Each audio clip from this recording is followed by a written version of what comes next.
Riley Feltner, Larry Scully, and associate head coach Kyle Truen. The head coach of your Miami RedHawks in his first season is Brian Smiley.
We are back for another weekend of Miami RedHawks Baseball. My name is Jeff Middleton. Happy to be joining you on this beautiful Friday afternoon.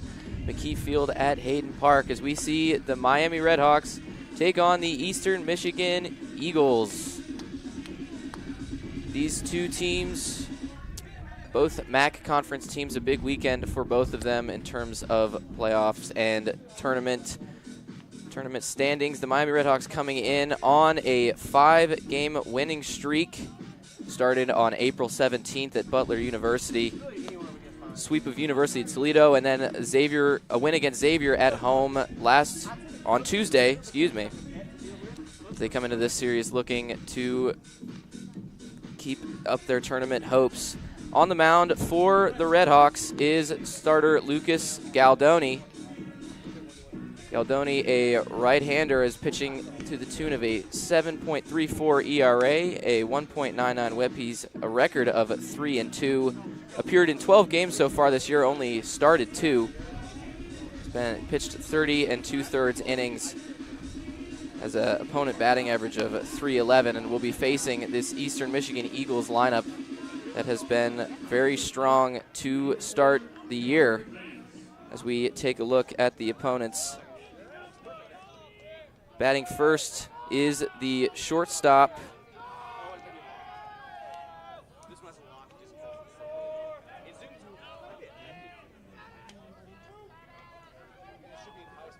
that is Cooper Vance up at the plate, the right-hander. So the first pitch is underway at 2:59 p.m. Not a lot of wind outside so far today. It's been up and down as this game gets underway just outside for ball 1.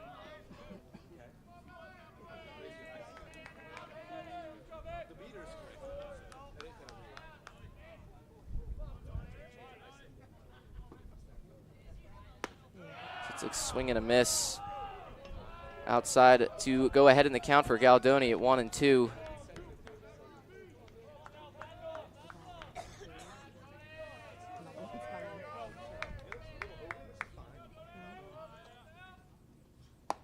That is a strikeout. First strikeout of the day for Galdoni. First out of the day for the Eagles. Coming to the plate, number 21, Blake McKie.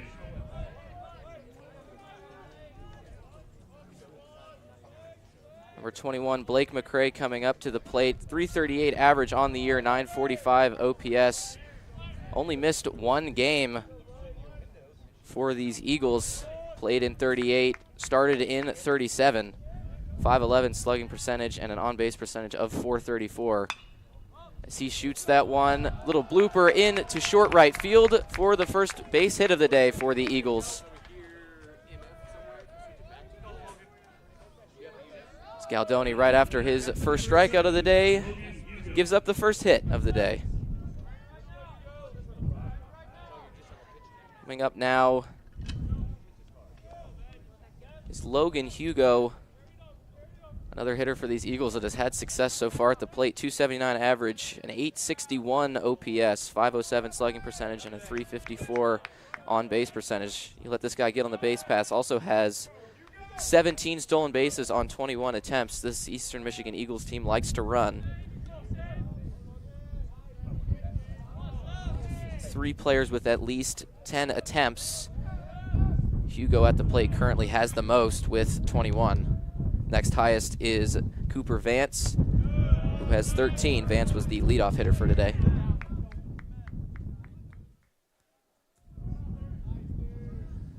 This count goes 1-0 for Galdoni.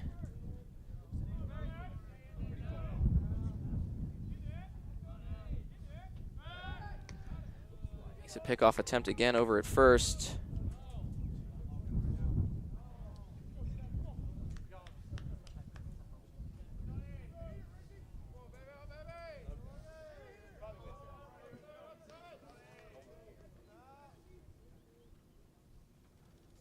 The 1-0 is in for a strike.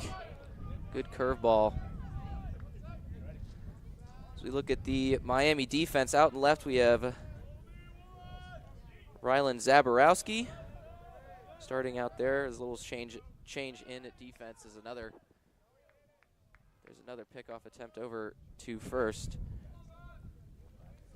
In left is Rylan Zaborowski. Center is Zach McDonald. Ryan Novak out in right.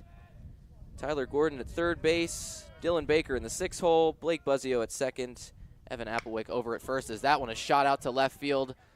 Zaborowski settles under it, and he makes the grab a little bit before the warning track. Throws in for the second out. Number 33,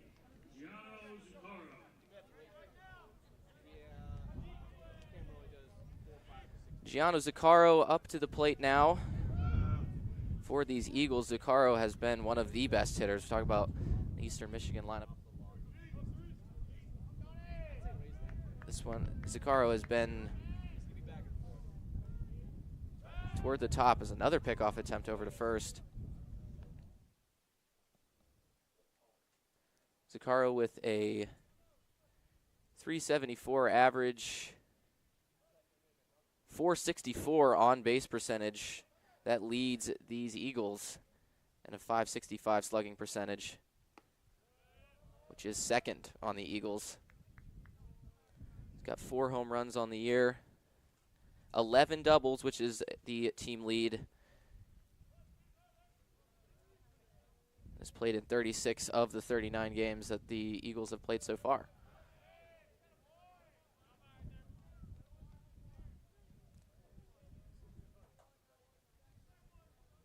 That 464 on base percentage and 565 slugging adds up to a 1,029 on base plus slugging or OPS. So again, definitely a threat.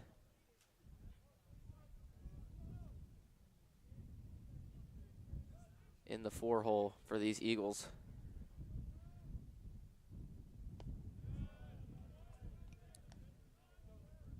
As we just finished saying, Evan Applewick is at first for the RedHawks, and behind the plate is David Novak. Number 29, and on the mound is Lucas Galdoni. So the count goes 2-1, 2 outs here in the top of the first. So that one is shot out into left field, but Zaborowski finds it and settles under it, and that will end the top of the inning.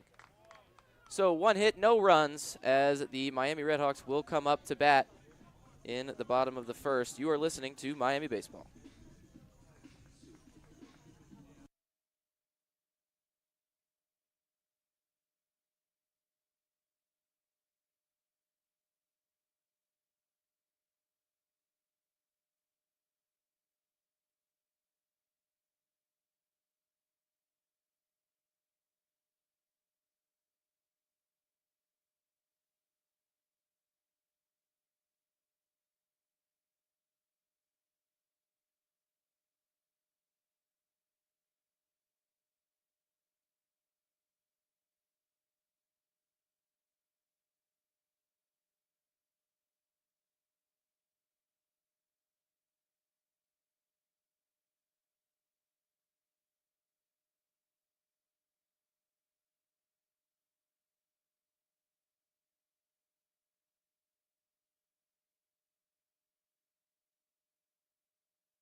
Welcome back to Miami Baseball here from Oxford, Ohio, as the RedHawks take on the Eastern Michigan Eagles. On the mound for the Eagles is Liam Baker, the freshman right-handed pitcher standing at 6'2", weighing 190 pounds, from Cleveland, Ohio. Pitched at St. Ignatius High School. He currently sits with a 4.82 ERA, a 2.09 whip on the season. This will be his second start of the year. 14 appearances, though, out of the bullpen. Pitched 18 2/3 innings. Very good start to the year for the true freshman. As we look at the Miami batting order, up first is the shortstop Dylan Baker. In the 2 holes, Zach McDonald in center field. Ty Badicic, a very impressive home run against Xavier on Tuesday, sits in the 3rd spot. Rylan Zaborowski hitting cleanup today, as Evan Applewick and Ryan Novak and David Novak fill out the 5, 6, and 7 holes, and Blake Buzzio and Tyler Gordon fill out 8 and 9. His first pitch is in for a strike on the outside corner to Dylan Baker.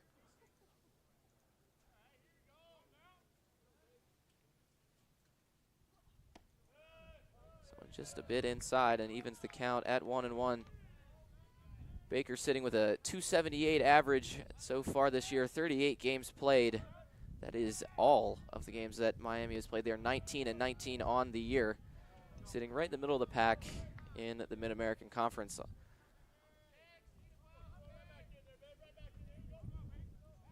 Baker with the 765 OPS. 381 on base percentage, though. Not going to hit a lot for power, but will get on base as he shoots that one into the gap, but left fielder gets over there and makes the play.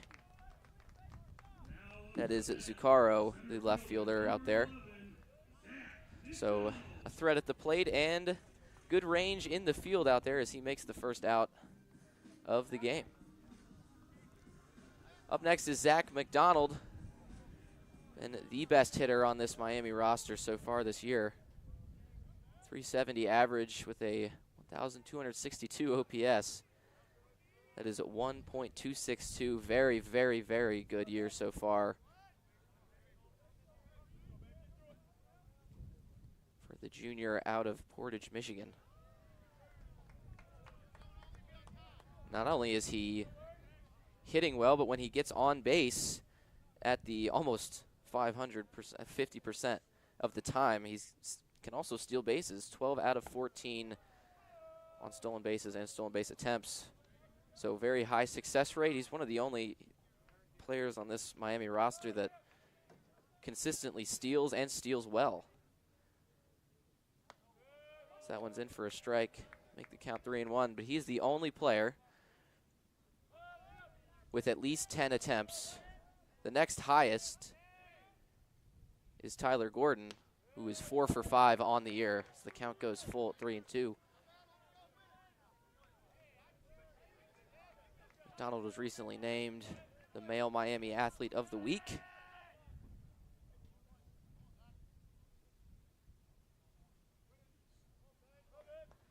Baker steps off and deals full count.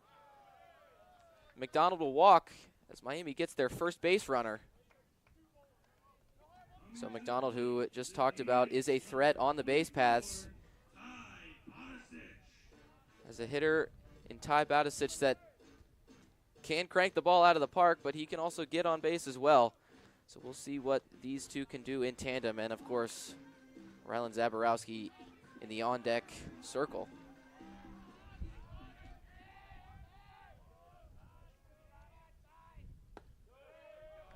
It's on the outside corner for strike. Baker gets ahead 0-1.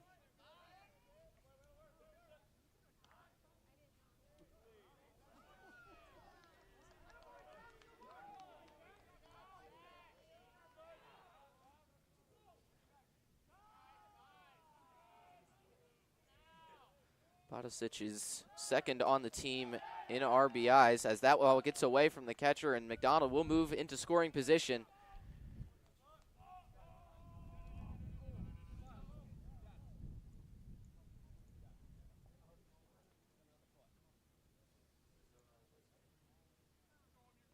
That's Lucas Johnson behind the plate that wasn't able to get that.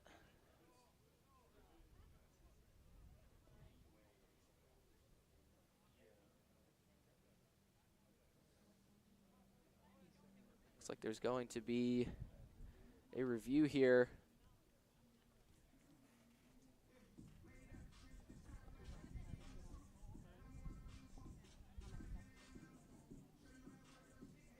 Wondering if this was a hit off the foot situation, or which would end up putting Batisic at first, and 2 runners on for the powerhouse that is Zaborowski. Not exactly what you intended to happen if you're Baker on the mound.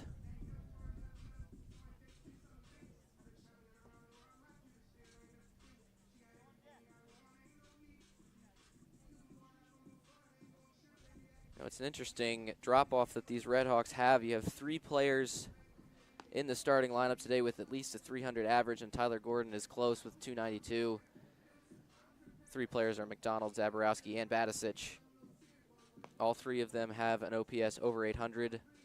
Ryan Novak, the other player in this Miami lineup with an OPS over 800, but is sitting with a 273 average. He's got a slugging percentage of 406 and a 432 on base. These RedHawks have, again, 4 players with an over 400 on base percentage, and then Dylan Baker with a 381 and David Novak with 379. So getting on base at a solid clip up and down the lineup. It's been a good year for Miami hitters. The pitching to start the year wasn't as good as it probably could have been, but it's settled down as the year has gone on. As we talked about on the opening, Miami's coming in on a 5-game win streak.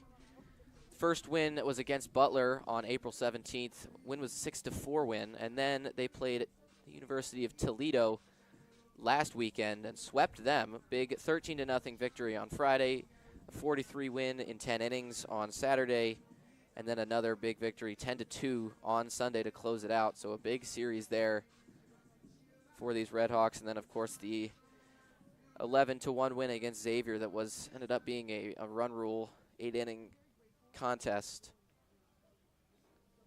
Whereas on the other side of the ball field, they have an Eastern Michigan team that has not performed as well as they probably should be or want to be coming into this game.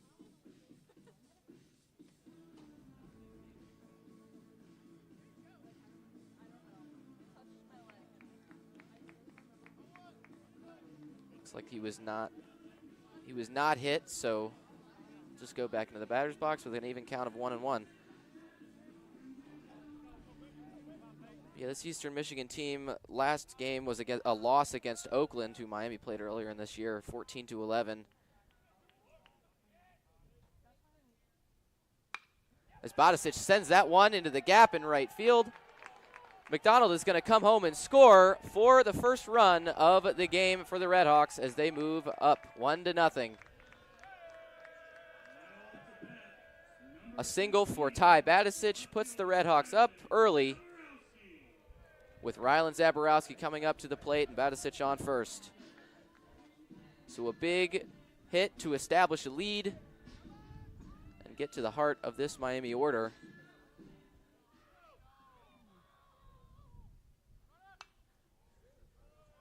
Zaborowski takes a hack at that one as 0-1 fouls it away. But these Eagles lost to Oakland, then were swept by the Akron Zips, lost to Butler, and lost 2 games out of 3 to Ohio University. They won the first game of that series 15-6 and then continued to lose April 13th and April 14th, 7-4 and 9-4. And from then on have not won a game, so it's a big weekend for them to try and get back on track and a big weekend for the RedHawks to keep on track, looking to keep their MAC postseason hopes alive.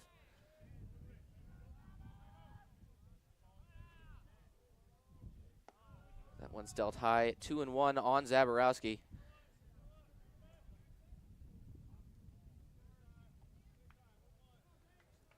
As the ball is exchanged.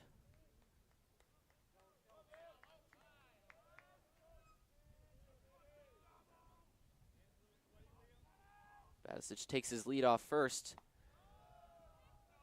That one is inside to put the count 3-1.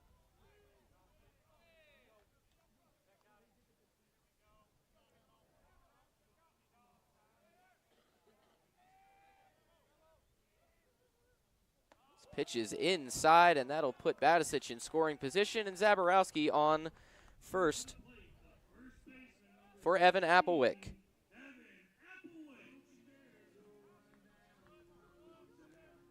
Applewick hitting .257 on the year, .473 slugging, .394 on base for an OPS, of .867. Played in 27 games so far this year, 20 starts. Last time that I was able to watch Evan Applewick was when he was pitching. Ended up coming in relief. He actually did pretty well. He was out there he got 2 quick outs, but then got a little shelled towards the end. Nonetheless, was an interesting shot as that one's grounded to third base. Third baseman fumbles it, and everybody is safe.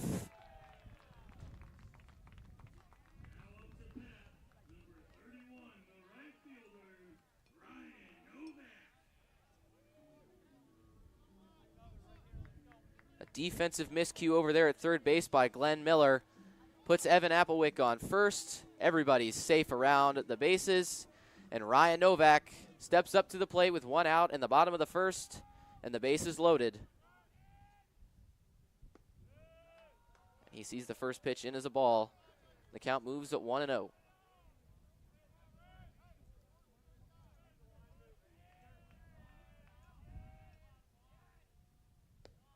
Another ball inside. Catcher Johnson had to a little frantic there to grab it, as there will be a meeting on the mound.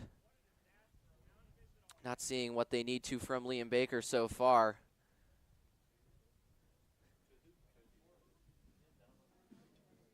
Again, Baker only his second start of the year and a true freshman, so a young pitcher trying to work out of a jam that he has worked himself into.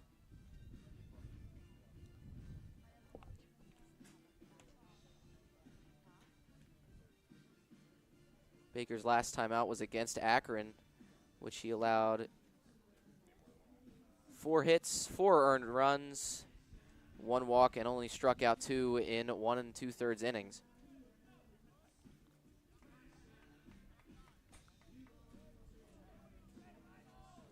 So again, a young pitcher trying to work out of a jam here in the bottom of the first. Only 1 out for these RedHawks as the freshman Ryan Novak is up at the plate, up 2-0 in the count.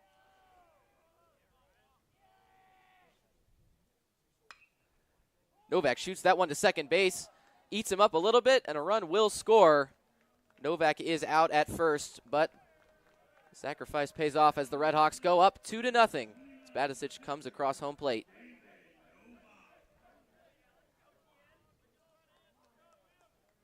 Drew Jones over at second base, he didn't field that ball as cleanly as he probably wanted to. And with Novak's speed, ended up having only the play at first. That gave Badicic the chance to come home and give the RedHawks a multi-run lead. Runners still in scoring position here. Zaborowski, as that one is shot down the right field line. 2 runners will score. David Novak at the plate. He's going, oh, he's not, he fakes out. Everybody looks like he was going to turn for 3, but ended up just stopping at second. Took a very big lead. But nonetheless, that's 2 RBIs for David Novak. And Miami's lead is doubled from 2-4. It's 4-0 here in the bottom of the first. Fantastic shot the opposite way down the right field line by David Novak, and that scores both Zaborowski and Applewick. And now it's the second baseman, Blake Buzzio, with a chance to drive in Novak from second base.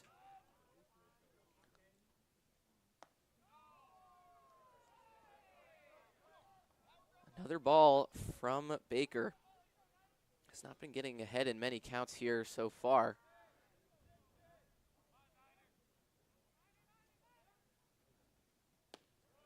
Buzzio swings and misses at that one. Buzzio has played in 24 games, started in 19 of them. Not a guy that's going to hit the ball out of the park. 297 slugging percentage, 296 on base as well, 243 average.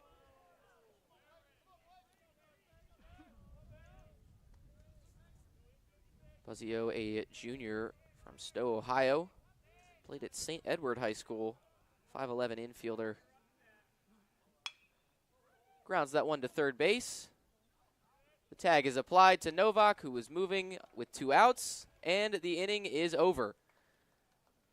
But not before damage was done. The RedHawks go up 4-0. 2-1 hits after the first inning. Eagles are coming to bat in the top of the second. Stay with us.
We're back here in Oxford, Ohio, as the RedHawks see 4 runs on the board in favor of them from the bottom of the first inning.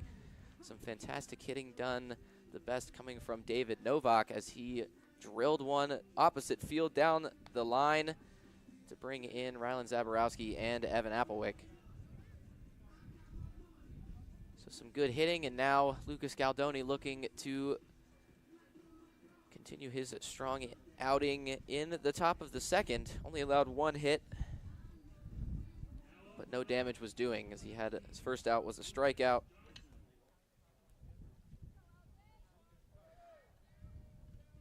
As Lucas Johnson steps up to the plate for the Eagles. Johnson hitting a .341 on the season. Again, another player in this Eastern Michigan lineup that has had a strong start, or had a strong year overall as well. 914 OPS percentage as well. 34 games played, 31 started, 480 slugging percentage, and a .434 on base.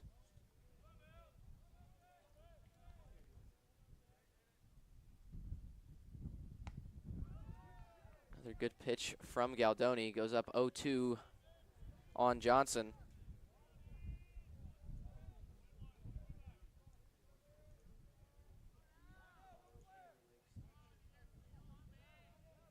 Galdoni sets and deals. Way outside in the other batter's box. This count moves to 1-2. Johnson from Hamilton, Ontario. It's weighing 200 pounds, standing at 6'2", so big presence in that batter's box.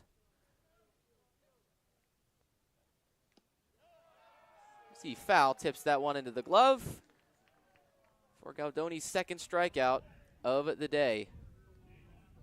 Another off-speed pitch that gets Johnson.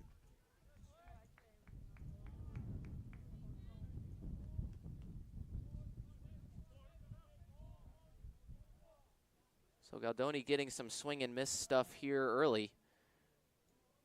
As number 44, Nathan Ball, steps up into the lefty's batter's box. 95 on the gun for Galdoni. 0-1 to start the at-bat.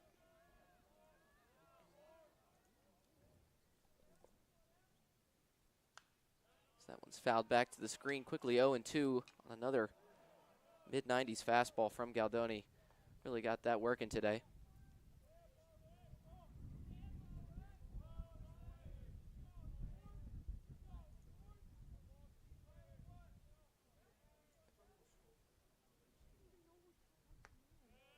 So that one's outside. The hitter. Ball has not played in a lot of games this year. Played in 14, only started 9. Still performed pretty well, 314 batting average and even 1,000 OPS. So another ball is dealt. 571 slugging percentage and a 429 on base. He's 2 for 2 on stolen bases. So not a guy that has seen a ton of action, but when he's been in there, he's been hitting the ball pretty well. The count is even, 2-2. That one is grounded through the gap. And Ball is on base with a single into left field. Galdoni, another hit allowed, but just a one-bagger as he has started this game off early with some good swing and miss stuff. We'll see how he approaches these next couple of batters. Stepping in now is Hayden Arbogast.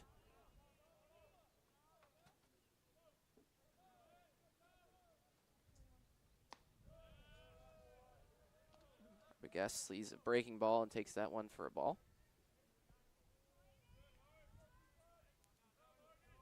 Arbogast is the DH for today for the Eagles as Ball is checked on at first base. Again, 2 for 2 on stolen bases. So not going to run a lot, but has been successful when he does run.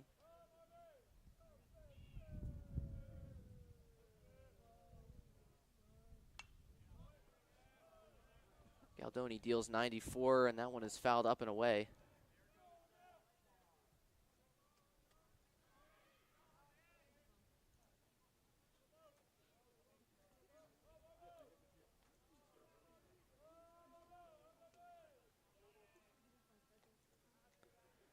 Galdoni sets, deals an off-speed, great pitch that generates a swing and miss and gives him the advantage in the count, 1-2.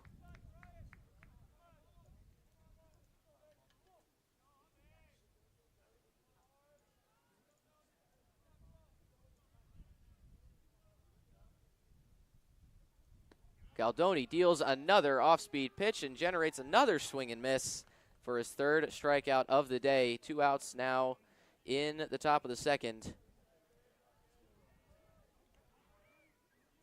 Galdoni's last time out was against Toledo. Went 5 full innings, 6 hits, no runs though, 2 walks and 6 strikeouts. So coming into today, off a very good appearance. That one's grounded to short. Play is made to second base, and that will end the inning. So another hit for Galdoni, but no damage again in the second. Generates 2 strikeouts, and the RedHawks still have a 4-0 lead entering at the bottom of the second. You are listening to Miami Baseball.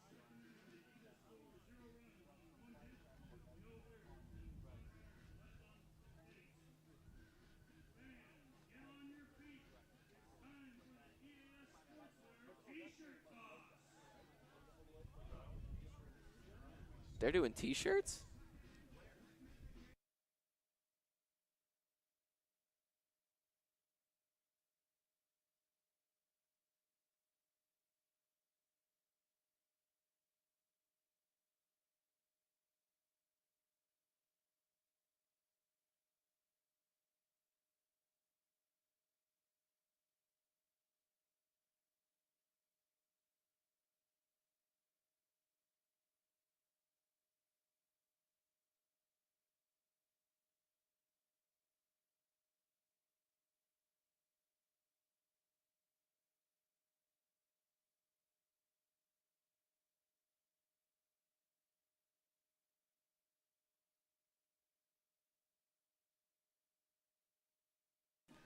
Back here for Miami Baseball, the RedHawks are up 4-0, still on the mound is Baker for the Eastern Michigan Eagles. Excuse me. Got so used to saying Central Michigan Chippewas last time I was doing this, so stuck in the head. But nonetheless, RedHawks up 4-0 here. 2 hits to 2 hits, but the RedHawks have found a way to get runners in from scoring position.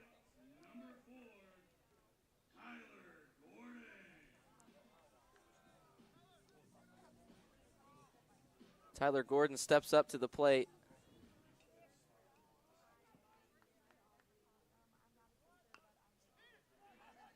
That one is chopped to the pitcher, Baker, and he makes the play to first for a quick first out of the bottom of the second inning.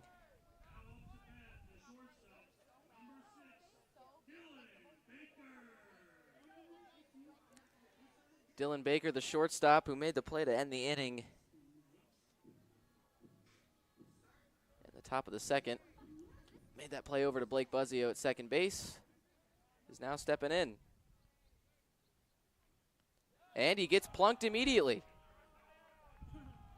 Baker sees one pitch, and he sees it hit off of his shoulder, so he will take his base.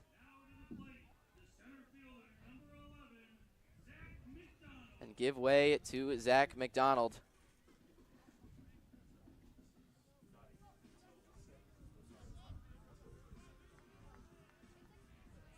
McDonald walked his first time up. Now he has a man in front of him on base.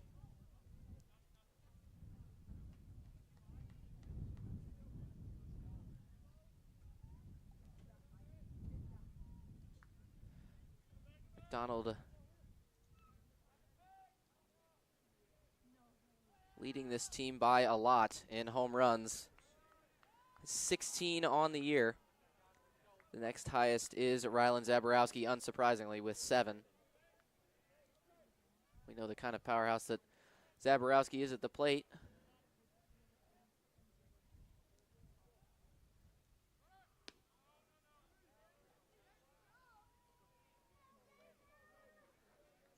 Baker fakes the steal of second. Forces a ball outside for 3-0 on McDonald. Looking to get on base again.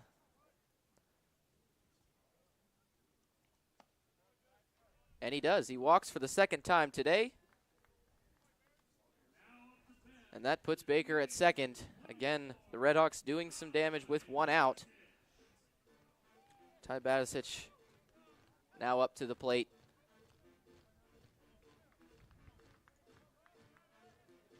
Batisic had a hit in his first at bat, also had an RBI.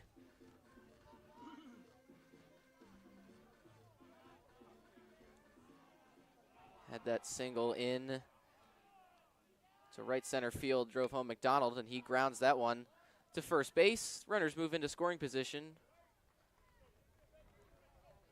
but that will end in and out. Nathan Ball moved his feet well, got under the ball on the high chop, and put his foot on the bag to have 2 outs in this innings. Miami still up 4-0 on 2 hits, no errors. As that ball gets away from the catcher, Baker thought about it, but he's not going. McDonald's stuck in the middle. It'll be interesting to see how they go here. Baker, he slides, and he is out at home. A miscommunication between the runners. Baker pleading his case. Pleading his case that catcher might have been blocking the plate. That's Johnson behind the dish. It's an interesting play. The ball got away from Johnson, and Baker looked like he was going to take it, but it didn't get far away enough. And he got stuck between third and home. And when he tried to go back to third, he realized that Zach McDonald was also between second and third. So an interesting play there, but that ended up ending the inning. Miami still up 4-0 on Eastern Michigan as we head in to the top of the third. You are listening to Miami Baseball.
Welcome back to Miami Baseball as we get set for the top of the third inning here in Oxford, Ohio.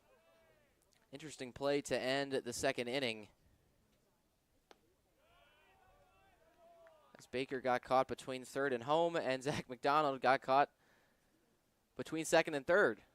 So an interesting run down there. Baker tried to make it in, argued his case that the catcher might have been blocking the plate as that one sent right up the middle, past the head of Galdoni for a base hit. The Redhawks weren't able to get a run last half inning.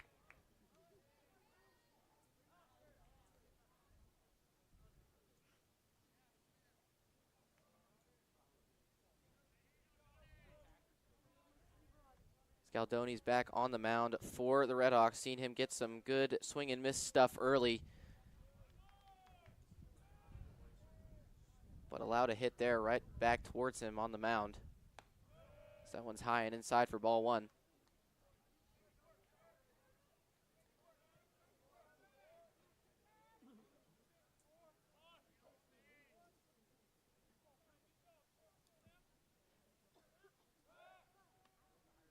Galdoni checks on the runner at first.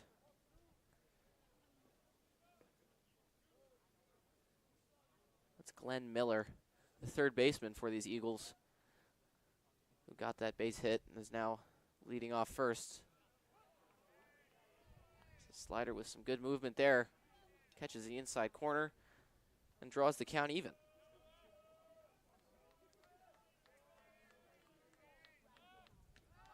Another check over to first.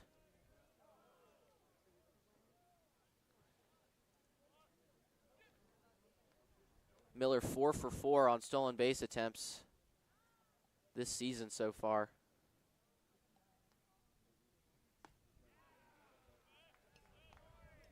There's a swinging strike to give Galdoni the lead in the count, 1-2. Another good off-speed pitch there from Galdoni. He's really got that slider working today.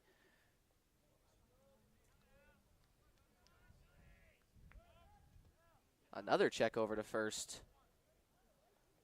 Galdoni saw that in the first inning as well. It's been thrown over a lot.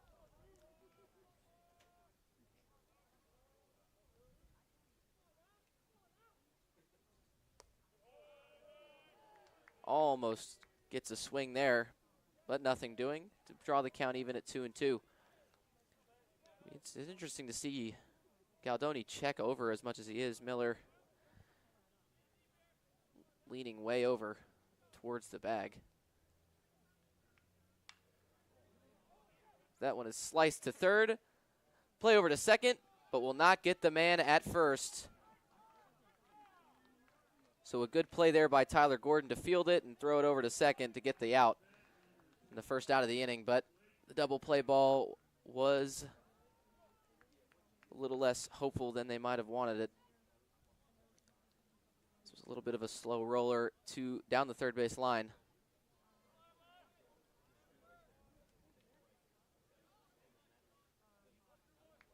As Cooper Vamps is now on first base replacing, and there's a quick check over by Galdoni again, just on a different runner this time.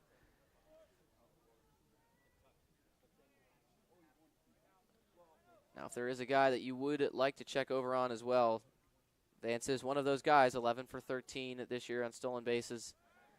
There's another check as that one hits the ground, hits the runner. Applewick throws, but it'll be not in time as Vance takes second base on the failed pickoff attempt. So the first runner in scoring position for the Eagles. It's Vance, the leadoff hitter and shortstop for today.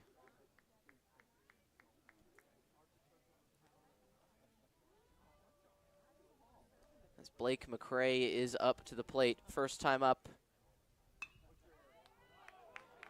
He had a hit, and he gets a hit there. As McDonald fields, Vance thinks about it. He throws over. He's out at third base. A fantastic cutoff in the middle of the infield. Vance thought about going home, took too big of a lead, and the quick play over to third gets him.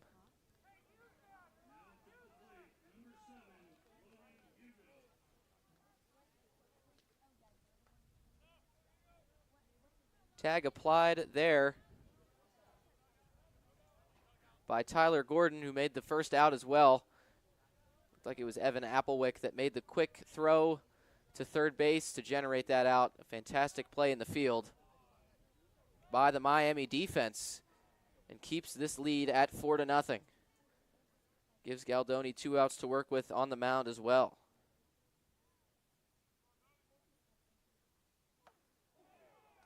That one hits Hugo on the helmet. It's a slider that got away from Galdoni. So McKie moves to second base. Hugo moves to first on the hit by pitch. Not very often you see a player get plunked on the helmet. Not really a dangerous pitch, just a slider that got away from Galdoni on the mound. Kind of looped its way onto the helmet of Hugo.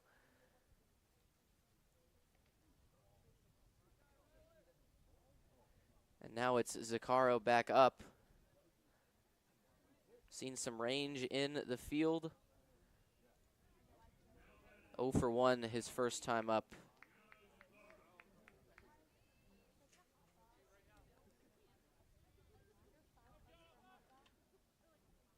So some new territory for these Eagles. Saw a runner get in scoring position for the first time this game. Now a runner is also in scoring position with 2 men on instead of just 1 man on.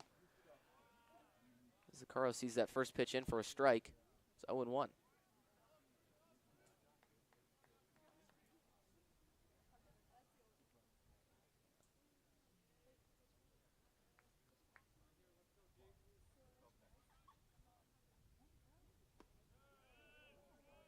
Slider dealt outside to even the count at 1-1.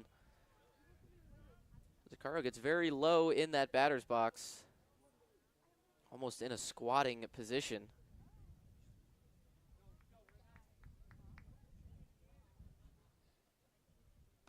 That one is dealt even farther outside. Another off-speed pitch that we've seen Galdoni use a lot today to generate some swings and misses. But as of right now, having a hard time gripping the ball and getting it to where it wants to go.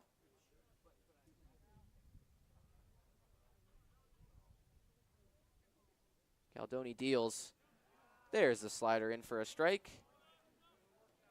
As we've got twos across the board. 2 balls, 2 strikes, 2 outs. Unfortunately in the top of the 3rd inning and not in the 2nd inning. But nonetheless, 2 balls, 2 strikes, 2 outs, 2 runners on. Galdoni deals. There's a swing and a miss for a strikeout, his 4th of the day. And Galdoni gets out of the inning unscathed. As the Eagles go down swinging, they lead the hits battle 4-2, but Miami leads the runs battle, the most important battle of the day, 4-0. You are listening to Miami Baseball.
Back in Oxford, Ohio, Lucas Galdoni steps off the mound with no runs to his name. And the Miami Bats come up. 4 runs in the 1st inning, nothing doing in the 2nd. Now Rylan Zaborowski, the cleanup hitter for today, looking to do some damage against Baker. That one's dealt outside for a quick 1-0 count.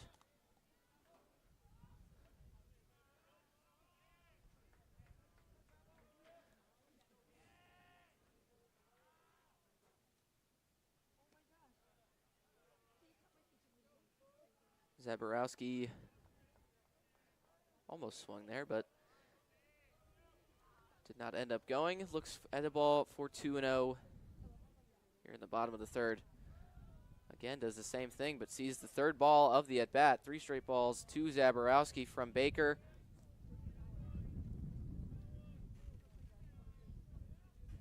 Baker quickly deals. So that one's a strike on the outside, 3-1.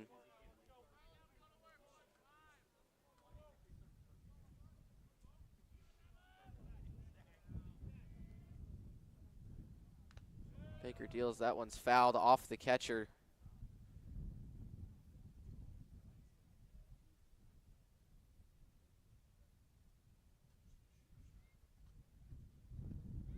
Like that one got him just a little bit above the pad and ended up hobbling him enough to stop play for a moment, give him some time.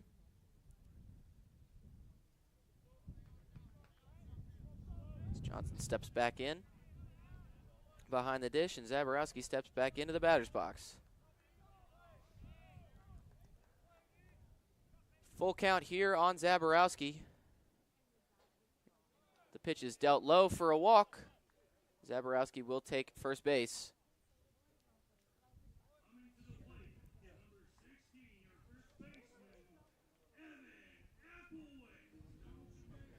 So Evan Applewick steps up to the plate. 0 for 1 today.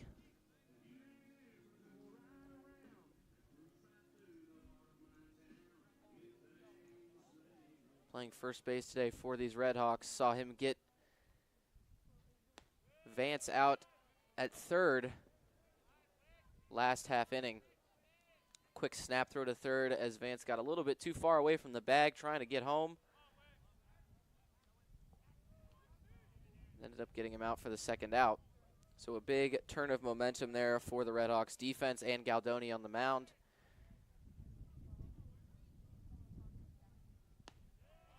And And it was the man at the plate that did it as he sees a ball for 1-1.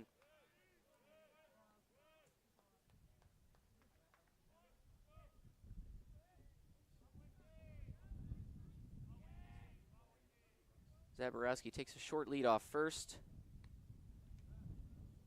Fakes the steal, and Baker throws outside for a 2-1 count on Applewick.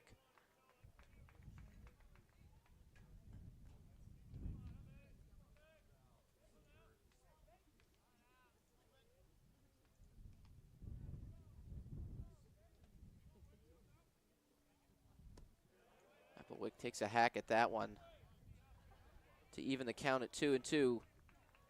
Last time out, Applewick was played Xavier. Went 2 for 3 on the day, scored 1 run by himself, also had an RBI. That one's dealt for a full count. 3-2 here on Applewick. In the last 4 straight outings, Applewick has had at least a hit. Went 2 for 3 against Xavier, and then in the 3 games against Toledo, went 2 for 5, 1 for 5, and then 2 for 5 again. So a good stretch for him. Zaborowski takes on 3-2, grounded to shortstop, excuse me. The play is made over to first, so Zaborowski advances, but Applewick is thrown out.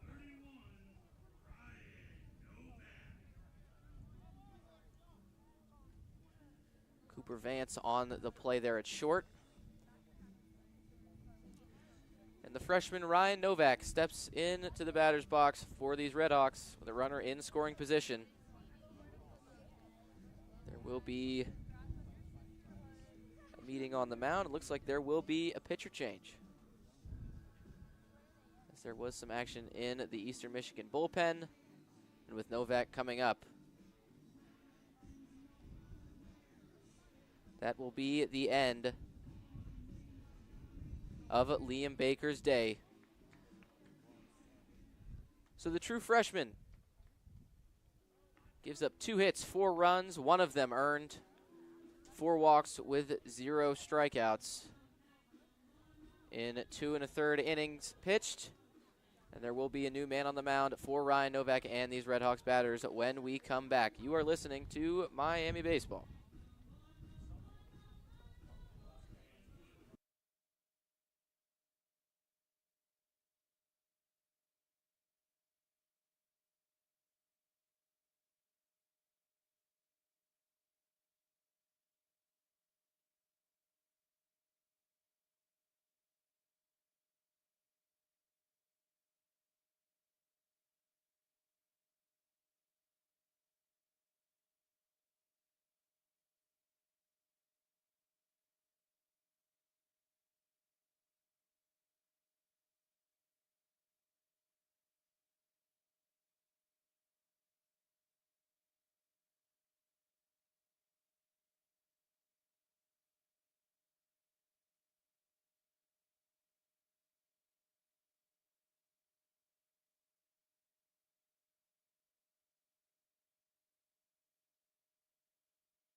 Back here in Oxford, McKie Field at Hayden Park, and there is a new man on the mound for the Eastern Michigan Eagles, and it is Bobby Jones wearing number 23 in green.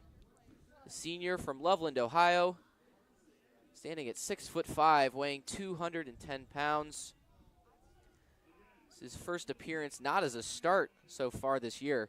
11 games played and 11 games started so far until this very moment. 6.37 ERA on the year, 1.28 whip, record of 5-3. Only issued 10 walks and 61 strikeouts in 59 1/3 innings pitched. As his first pitch is dealt inside to Ryan Novak. Reminder that Rylan Zaborowski is at second base after Evan Applewick moved him up. On the ground out to short.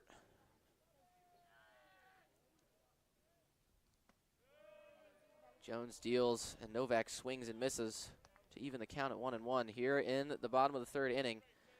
Glad you're with us here on a beautiful Friday afternoon in Oxford, Ohio. Novak shoots that one through the gap. That'll be a base hit. Zaborowski is coming in to score. So an RBI for Ryan Novak. And in the first batter he sees, Bobby Jones gives up a run.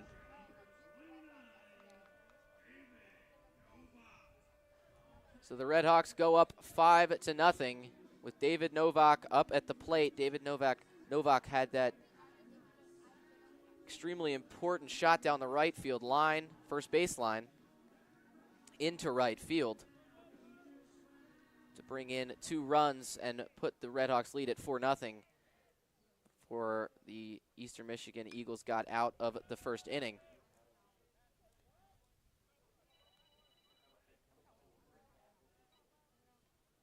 And now he's back up here facing a new pitcher. So Ryan Novak at first base after the RBI single into left center field. Novak skies that one into right field. And the out is made, so no advance from Ryan Novak at first. Blake McCray settles under it, and there are 2 outs here in the inning. Second baseman for today, Blake Buzzio, steps up to the plate. Buzzio 0 for 1 on the day. .240 average this year. Scored 14 runs by himself, 7 RBIs, only 1 homer.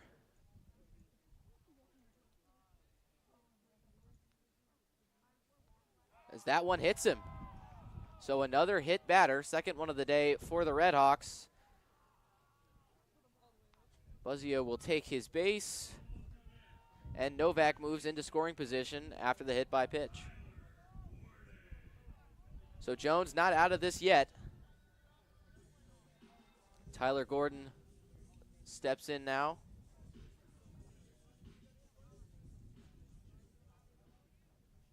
Gordon 0 for 1 as well.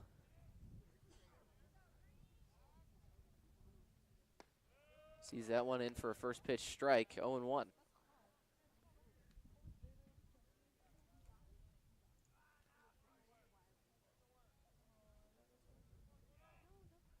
Gordon hitting well against righties. Has a .315 average on the year. Grounds that one to the second baseman. Close play at first, but he makes it anyway to end the inning. So another run is added in the bottom of the third for the RedHawks, but that was about it as the Eagles add a new pitcher, and the RedHawks come out into the field for the top of the 4th inning. You are listening to Miami Baseball.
Welcome back to Miami Baseball here from Oxford, Ohio. My name is Jeff Middleton, and last inning saw the RedHawks add another run to their already 4-0 lead. Now it's 5-0. That's quick math. Eastern Michigan, no runs on the board yet. 4 hits, 1 error. Lucas Galdoni steps back on to the bump for the RedHawks. Allowed 4 hits, but no runs, 4 strikeouts on the day as well, and no walks to this point.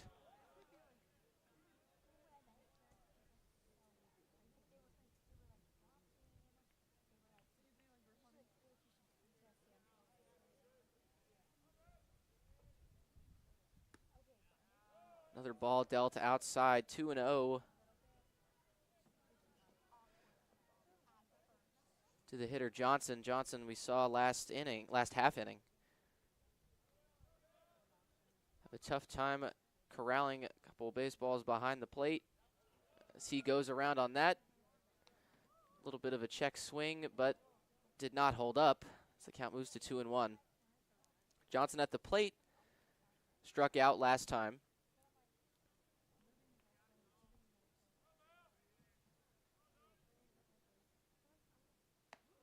He sees that one up and in at 93 on the gun. Move the count to 3-1. Galdoni's off-speed stuff has been pretty solid today. Generated a lot of swing and misses. Some good movement on the slider as well. But nothing doing there. 80 miles per hour, but too far inside. And a walk to Johnson brings up Nathan Ball, who has a hit in one at-bat so far today.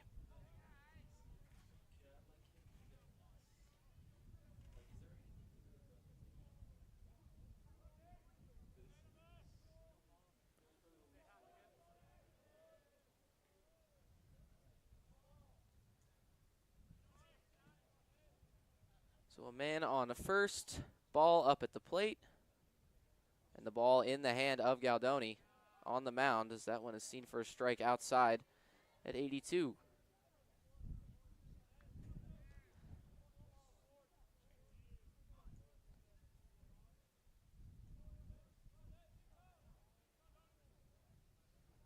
Ball playing first base. And certainly built like a first baseman, standing at 6'3" and weighing in at 210. He's a freshman, but you probably couldn't tell just by looking at him. He's got a lot of power. Is certainly a big presence in the batter's box as Galdoni checks over to first.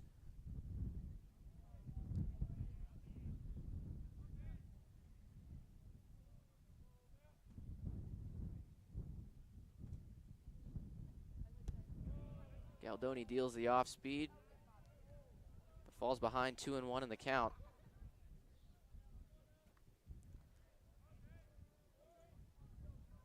Ball hitting .333 so far this year. Hitting righties well as there's a check over to first, close play, but the runner is still safe going back. The splits on Ball, he's hitting .167 against lefties and .367 against righties, so very different when it comes to who he's seeing on the mound. That one is shot into left field, left center field. That one is over the wall and gone.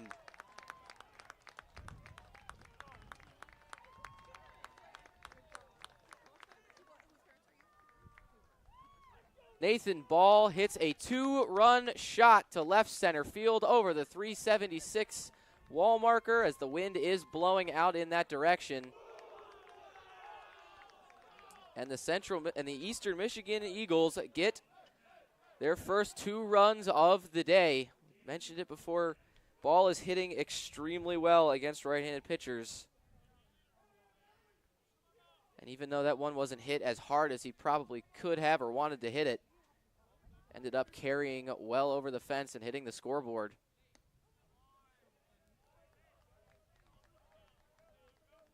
Felt like only a matter of time before Eastern Michigan was going to get a run on the board, but not necessarily in that fashion. Nonetheless, Miami still leads, still a 3-run lead to work with for Galdoni. Got a swing and a miss on his first pitch, and a grounded foul by number 35, Hayden Arbogast. He's 0 for 1 so far today. Another one of Galdoni's strikeout victims, just as Ball was before he crushed that one over the wall.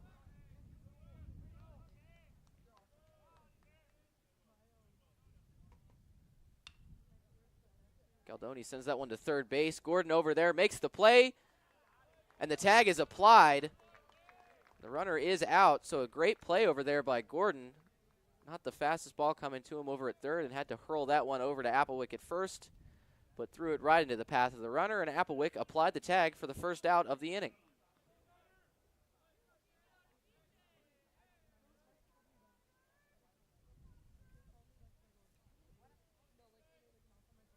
Now it's Drew Jones up to the plate.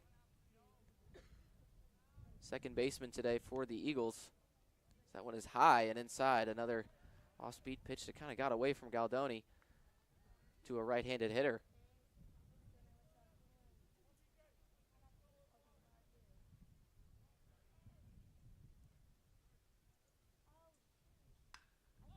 Jones sends that one deep into the outfield, and that one is going over the wall as well.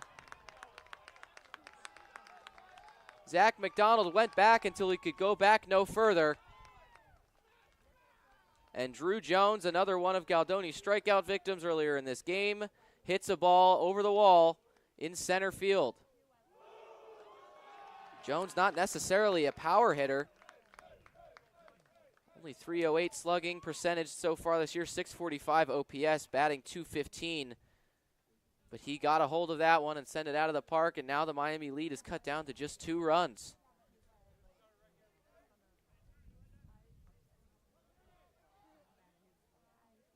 So number 9 hitter Glenn Miller steps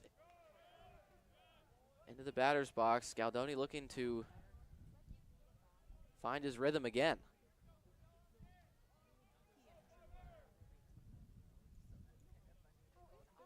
Is that home run, 2-run home run by Nathan Ball. Good play from Tyler Gordon to get Aiden Arbogast out, but then the batter right after, Drew Jones, sends it over to center field wall. And again, like I mentioned, that wind is blowing out there just a little bit, enough to get balls that might not look like they're going out to go out.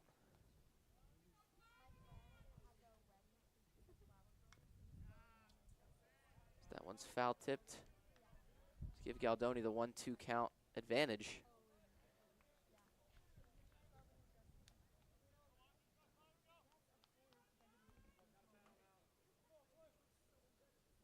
Not a lot of swings and misses so far this inning, which was not characteristic of the first 3 for Galdoni. Appeal down to first, and they say he went. So, of course, right as I say that, he gets a strikeout. It'll be his 5th of the day. And that puts the Redhawks at 2 outs so far, with the lineup turning over for Cooper Vance, who has not had a hit so far today. He's had 2 at-bats, 1 strikeout.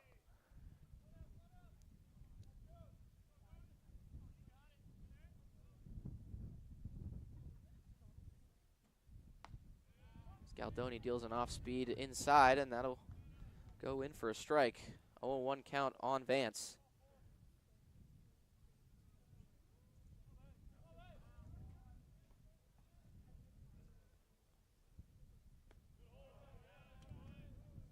Another appeal down to first, but Vance did not go.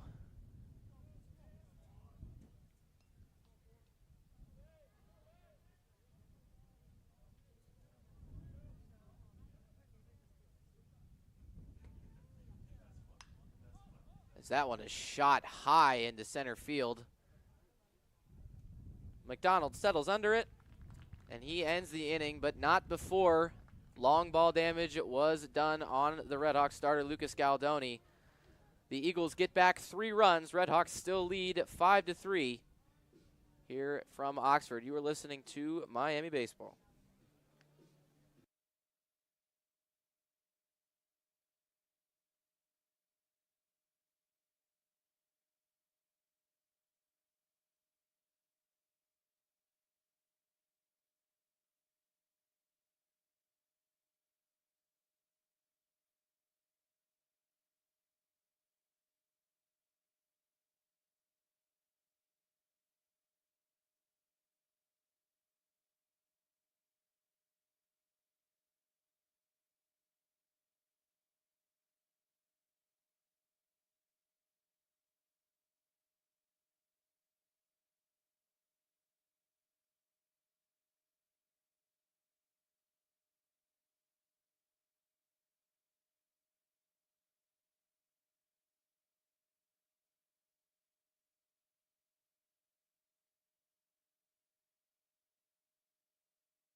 So the Miami RedHawks offense looking to gain back their lead. As in the top of the 4th inning, the Eastern Michigan Eagles put up 3 runs on 2 separate homers. A Nathan Ball homer, 2-run shot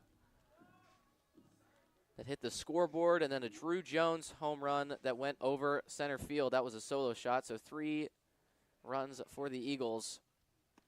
It's now 5-3 RedHawks lead.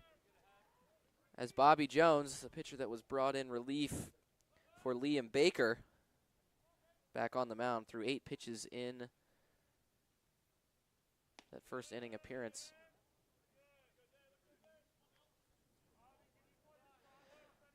Now back and looking to get out the upcoming RedHawks hitters. Got Dylan Baker, Zach McDonald, and Ty Batisic. Baker shoots that one out to right field. Routine pop-up, and the out is made by Blake McKie. And that gives Jones on the mound a quick first out. So Zach McDonald, 2 walks on the day. Looking to find a way to get on base again. Maybe reestablish something for these Miami hitters. Jones working quickly here, deals outside.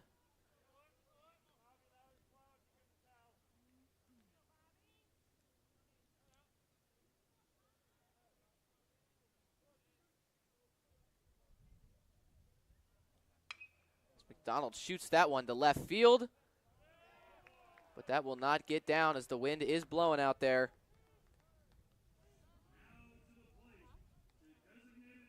And the play is made by Gianno Zuccaro, who we've seen has some range. Saw him make a play earlier in this game that required a fair bit of running, just like that one did. And the RedHawks, with Ty Batisic up to the plate, has 2 outs.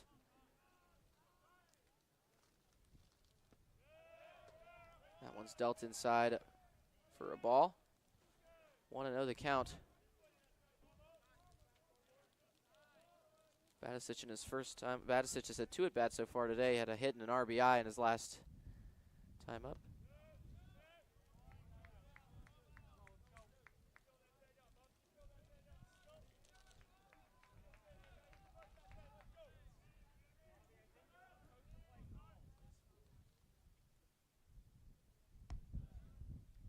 Another pitch dealt outside the strike zone, so 3-0 count here on Batisic quickly.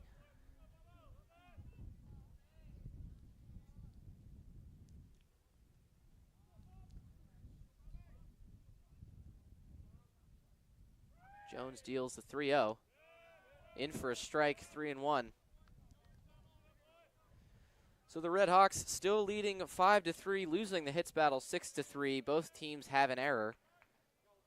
3 of the runs that Liam Baker gave up were not earned. Batisic grounds that one to Jones at second. And the play is made to end an easy inning for Bobby Jones, the in relief. So nothing doing there for the RedHawks. They still lead 5-3, but this Eastern Michigan bats coming back up to the plate. And Galdoni will step back onto the mound, looking to make up for that last half inning. You are listening to Miami Baseball.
Welcome back to Miami Baseball here from Oxford, Ohio. Last time up for these Eastern Michigan Eagles in the top of the 4th inning is now the top of the 5th, but last time up they had 3 runs on 2 separate homers, one onto the scoreboard and one over the center field wall. As Blake McKie, the man who ended the half inning for the RedHawks, is up to the plate. He's 2 for 2 on the day. He sees the first pitch and fouls that one away.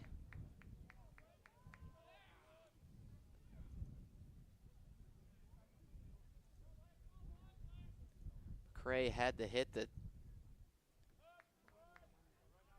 sent Cooper Vance around third and ended up getting him out. Nice shot into center field, but was not able to get a run earlier in this game because Vance turned around third base a little bit too hard, a little bit too far, and Evan Applewick got him out. A nice tag applied there over there by Tyler Gordon as well. Scaldoni deals that one 92, just a little bit high.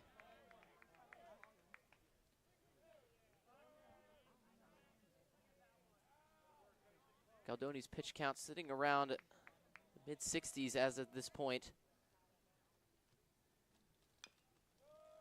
Another one's fouled away there by McKie.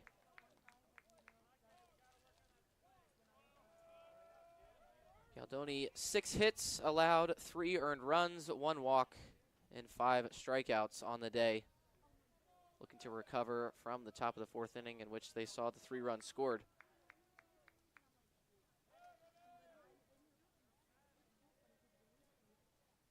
Scaldoni deals the 1-2.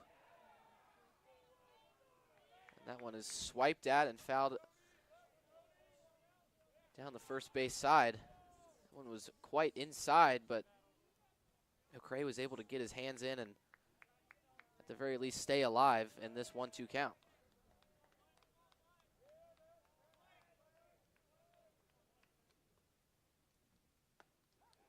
Scaldoni deals, and strike 3 called on McKie. An off-speed pitch inside, and he gets the strikeout for his 6th on the day.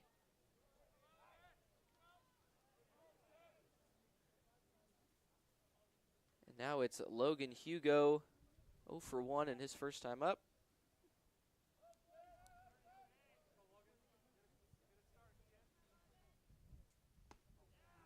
Scaldoni gets a first pitch swing and miss. Hugo had a fly out earlier in his first at bat.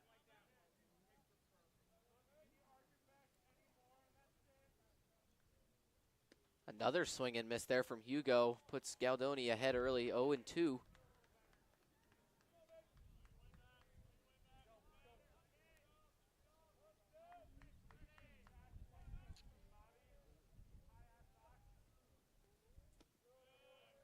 Slider dealt outside and low.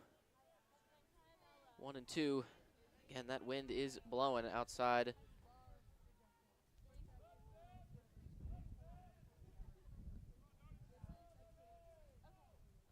Saw those 2 home runs earlier in this game go out. Didn't look like they were the hardest hit balls ever, but that wind and some good lofts, they were able to carry out over the fence.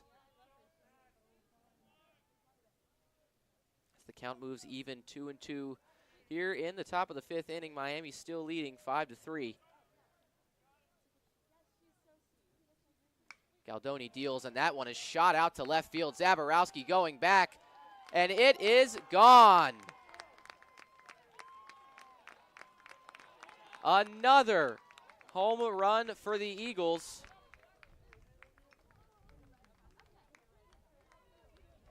And Miami maintains the lead, but only 1 run now separates these 2 teams. It's 5-4 in Oxford, Ohio. Logan Hugo, after swinging and missing early at 2 straight pitches, sees a couple balls thrown his way and then finds the pitch to hit and sends it out over the head of Zaborowski and over the left field wall. Things are getting interesting, folks. Eastern Michigan adding to their hits lead as well, now up 7-3. There will be a meeting on the mound with Galdoni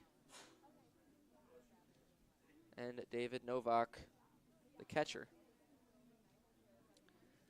As it'll be Gianno Zuccaro coming up next.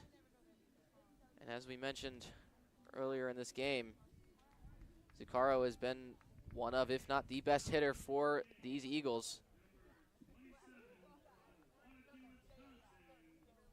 It looks like there will be a pitching change here for the RedHawks. And we will have more details on the new man on the mound when we come back. You are listening to Miami Baseball on Red Hawk Radio.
New man on the mound for the RedHawks, number 27, the lefty, Luke Ross, sophomore from Wanakee, Wisconsin, to IMG Academy, standing at 6'2", weighing in at 210.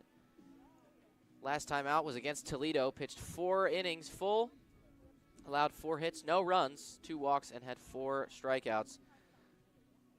On the season, 6.23 ERA, 2.02 whip, record of 0-1, appeared in 12 games, started 6. Has pitched 34 2/3 innings. As Gianno Zuccaro steps in, lefty on lefty here. After the home run by Logan Hugo cut the Miami lead to 1. Zuccaro 0 for 2 on the day. He swings it, misses at that one. So quickly 0-2, but as we saw with Hugo, 0-2 doesn't necessarily mean anything. He goes 0-2 up early, threw a couple balls, and then hung one. Hugo took advantage. So there's the first ball of the at-bat. Count is now 1-2 on Zuccaro.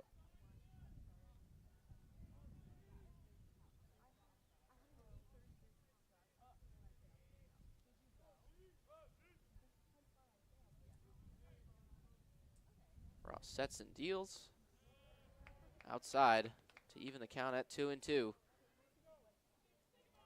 Bases are empty. Buzzio at second. Baker at short, playing a little bit back. Buzzio in shallow right field. Baker not just behind the bag, as that one is a swing and miss. First strikeout and first out of the day for the lefty Luke Ross. Gianno Zuccaro now 0 for 3 with 2 strikeouts.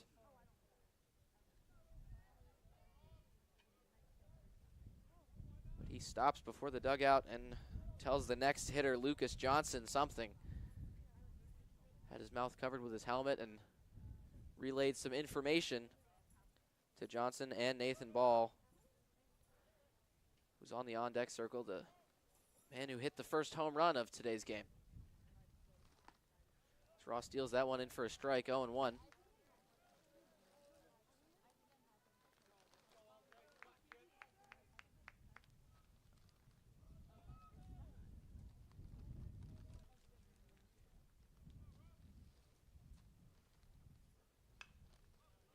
That one's fouled away, quickly 0-2 again. Ross making sure to get ahead of these first 2 batters, see what he can do as he moves through the at-bat.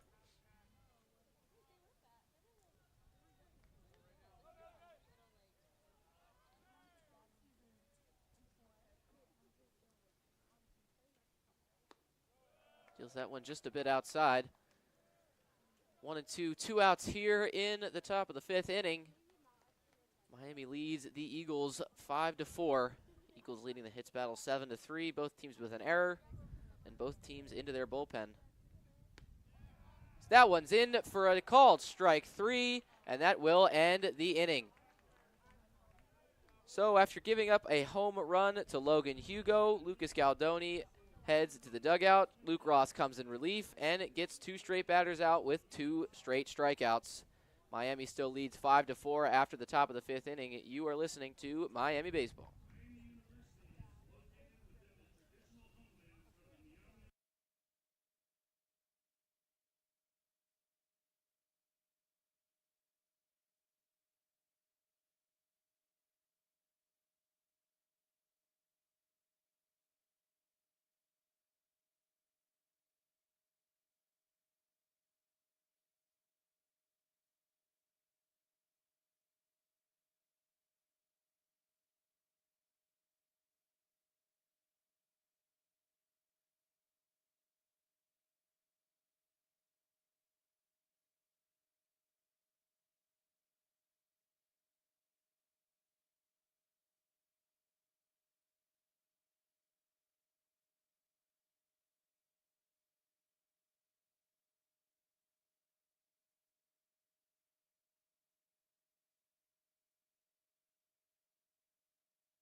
Back in Oxford, you are watching and listening to Miami Baseball.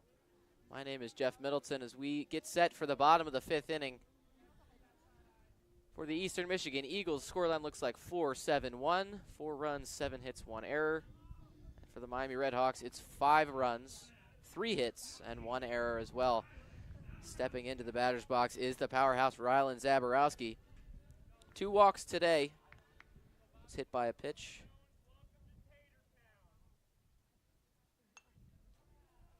Fouls that one back to the screen. My apologies, he was not hit by a pitch. Just 2 regular walks. Nonetheless, got on base both times.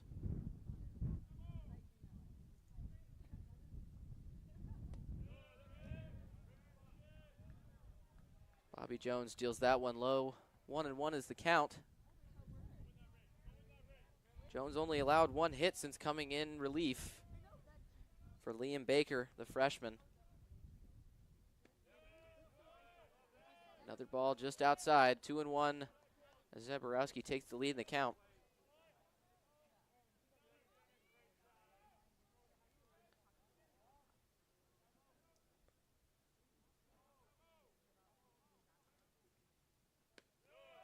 So that one's on the outside corner, even the count at 2-2. So Zach McDonald, the 2-hole hitter today, and Rylan Zaborowski both have 2 walks. McDonald went 0 for 1 after his last at bat. So that one's dealt outside to Zaborowski. Count is full. With Evan Applewick in the on-deck circle, he's 0 for 2 on the day.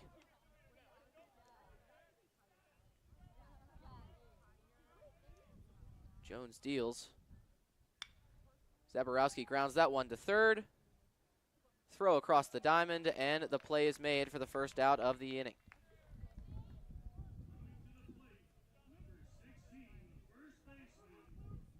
Eagles third baseman Glenn Miller, pretty routine play for him over there on the hot corner.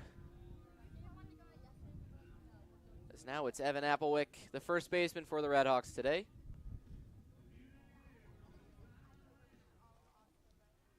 Stepping in against Bobby Jones. Jones only allowed 1 hit so far.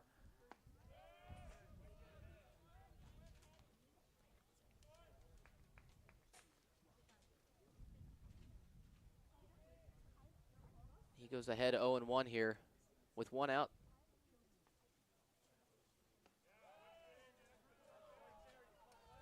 Count goes even. Eastern Michigan crowd is slightly displeased with that call. Looked just a little bit inside nonetheless.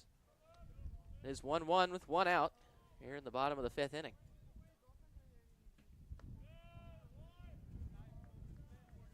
Two-1 now on a pitch that was outside. 81 miles per hour on the gun.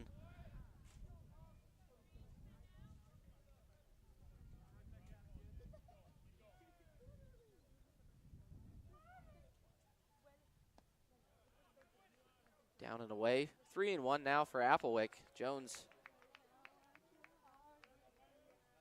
gets lots of extension. He's 6'5". He's been working relatively quickly here on the mound since coming in. As Applewick fouls that one over the RedHawks dugout.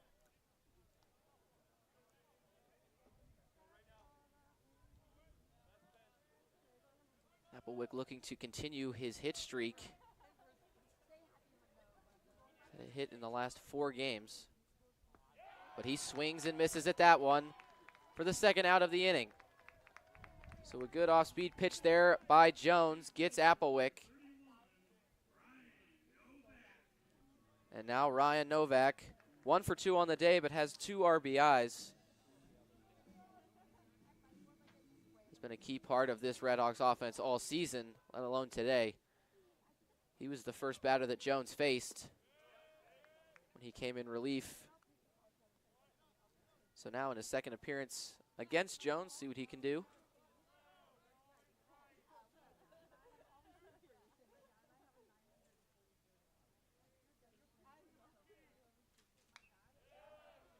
Fouls that one back to the screen. Count goes 1-1 with 2 outs here in the bottom of the 5th inning.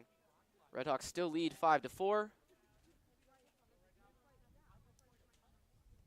4 runs in the first, none in the second, 1 in the third, and none in the fourth. Novak again fouls that one away.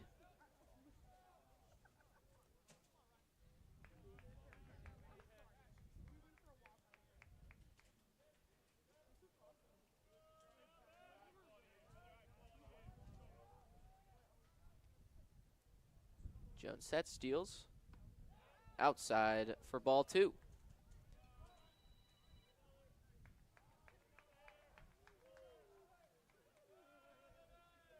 So Ryan Novak, 1 hit on the day, 2 RBIs, 2 balls, 2 strikes on him with 2 outs.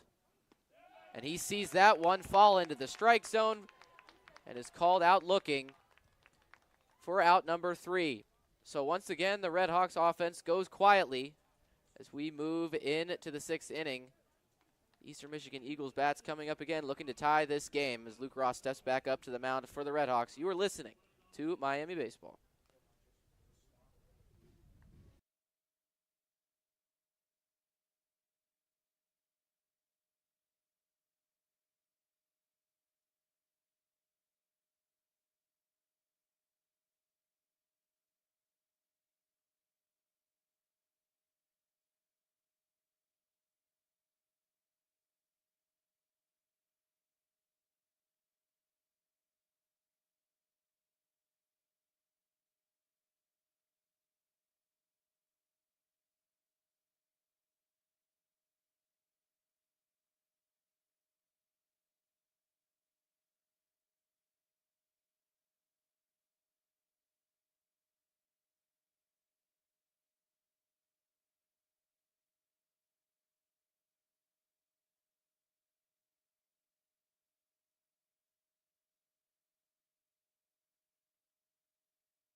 We are back in Oxford as YMCA plays over the loudspeakers here.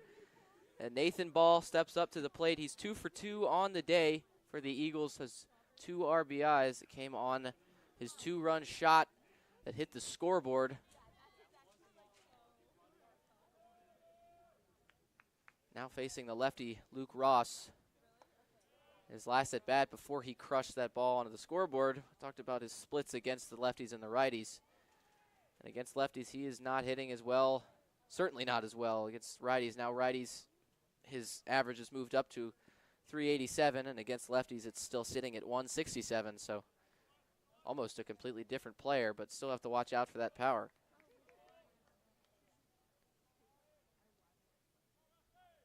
Sitting with an absurd slugging percentage of .676 on the season. As Ross steals the second ball of the at-bat. 2-1 now is the count.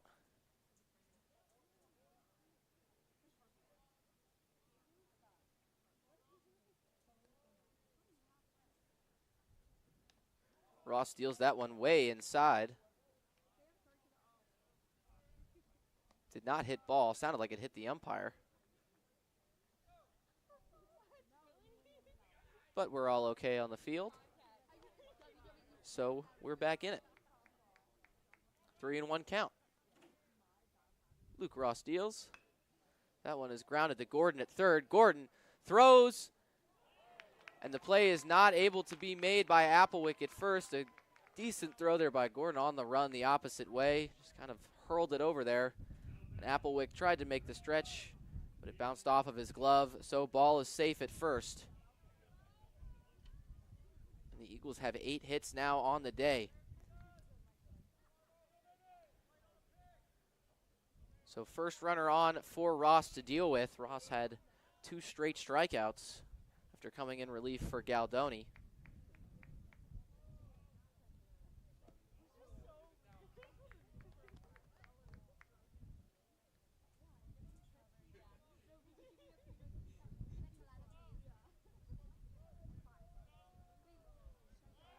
Ross with a quick check over to first. Nothing doing there.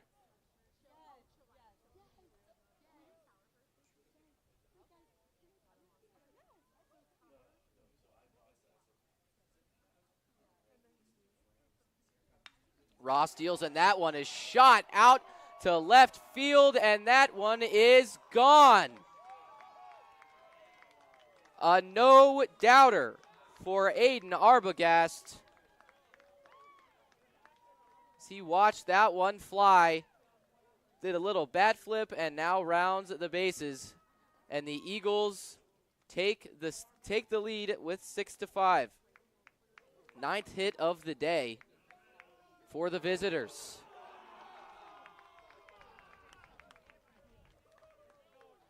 That one was absolutely crushed.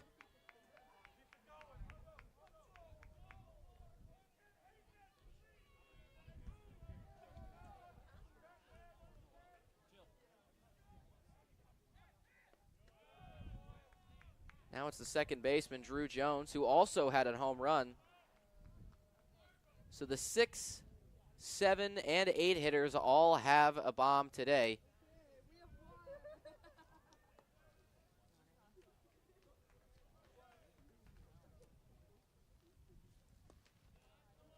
It's a swinging strike there to even the count at 1-1, but again, this game has completely flipped on its heels. Miami up 5-0 through 3 innings, and then the Eastern Michigan offense came alive. 3 runs in the 4th, 1 in the 5th, and now 2 in the 6th to take a 6-5 lead.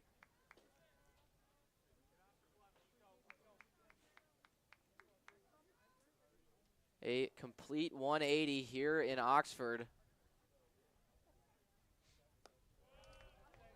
Ross deals that one low for the 3rd ball. 3-1 is the count.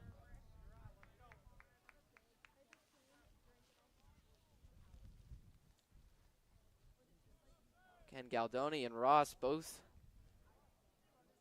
look to be having some decent stuff, but a couple pitches hanging up, and it's never a recipe for success as Ross walks Drew Jones. And Glenn Miller, the number 9 hitter, who's 1 for 2 on the day, steps in for the Eagles. Before he does that, he'll have a meeting with his third base coach.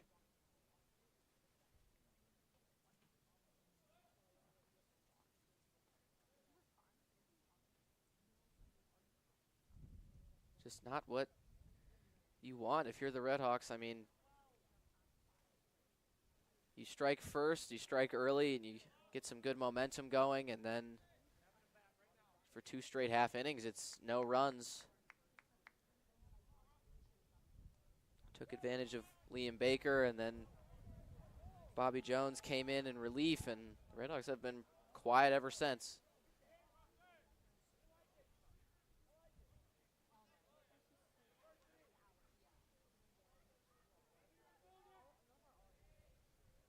So with no outs here in the top of the 6th inning, Ross looking to find one with a man on first. That's Drew Jones. And Glenn Miller, the number 9 hitter, in the box.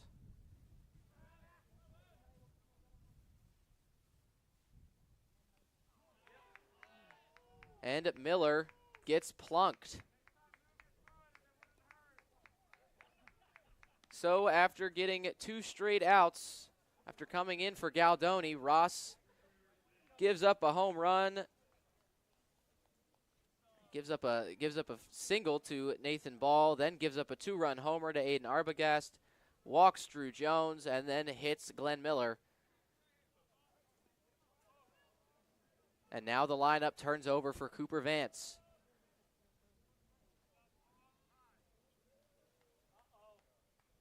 There is going to be a meeting. Nobody, see a little action in the RedHawks bullpen, but nobody throwing yet. So Ross is going to have to find his way out of this jam.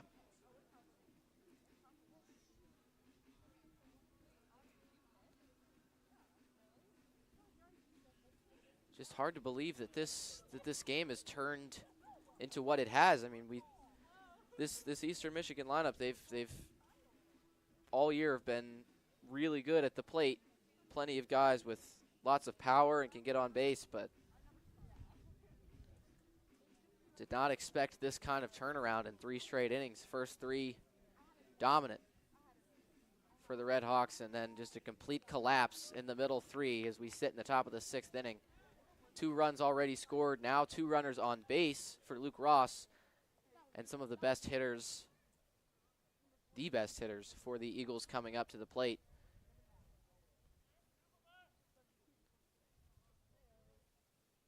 We get back to the action here. Ross deals that one high and inside for ball 1 on Cooper Vance.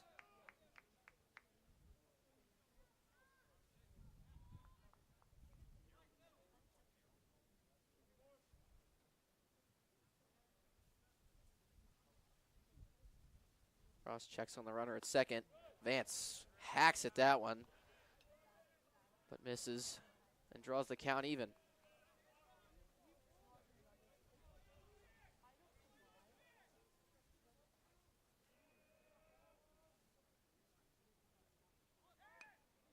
Vance lays down a bunt. Ross will field, plays to first, and that'll be the first out of the inning, but both runners move up. So 2 runners now in scoring position, as Blake McCray, who is 2 for 3 on the day,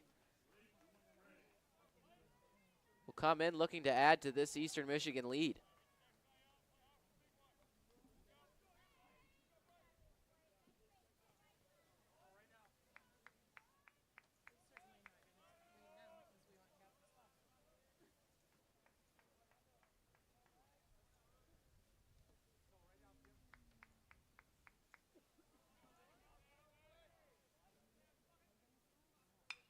He shoots that one into left field. Zaborowski gets under it, but that will end up scoring a run.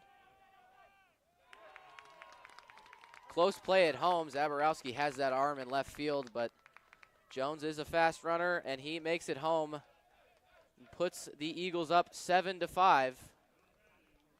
So McCray, 2 for 3 on the day with the sacrifice fly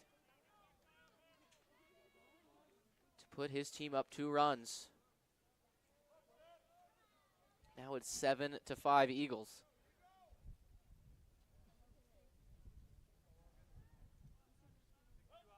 Now it's Logan Hugo. Already has a home run today, 1 for 2. First pitch dealt in for a strike, 0-1.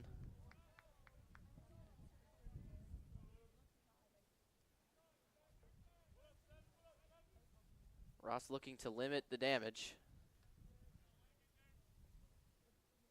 there is still a man in scoring position at second base. Hugo doesn't bite at that off speed. The count moves even.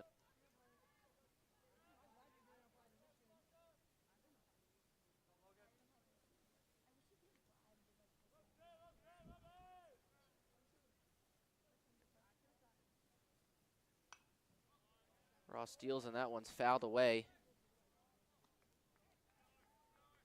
So 1-2 with 2 outs here in at the top of the 6th. For the Eagles, it's 3 runs in the 4th, 1 in the 5th, and 3 so far in the 6th, with none coming in the first 3 innings. And that's given them the 7-5 lead that they currently hold.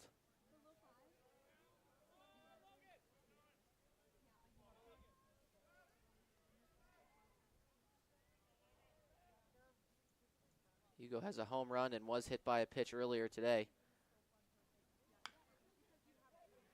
He grounds that one to Gordon at third base. He fires, and the play is made for the 3rd out of the inning.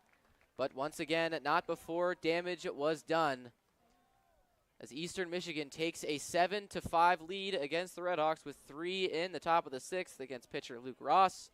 And the Miami Bats will look to come up and make a dent in the now Eastern Michigan lead. You are listening to Miami Baseball.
An entertaining game here in Oxford so far as we enter the bottom of the 6th inning.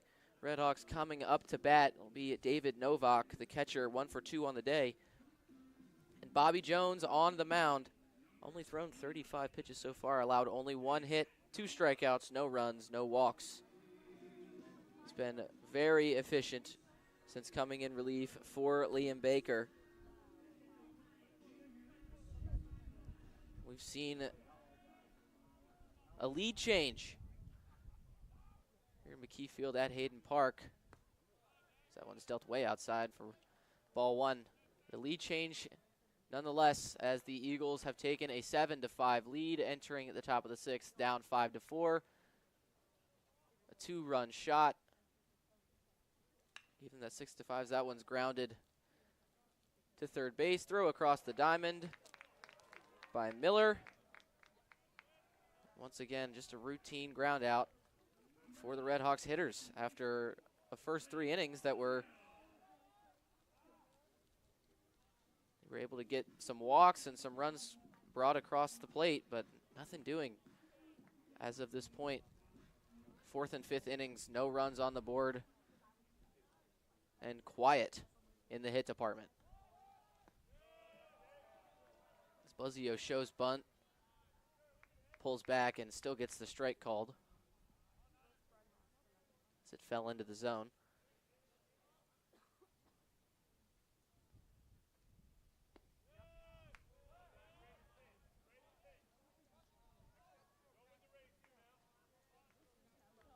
Count moves even 1-1 with 1 out.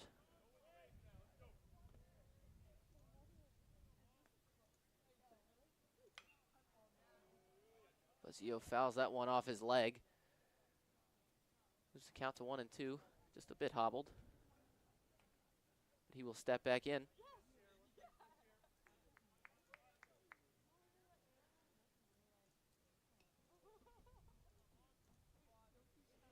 These RedHawks hitters have not had a hit since the 3rd inning, where they had just 1. They've been quiet since the 4th.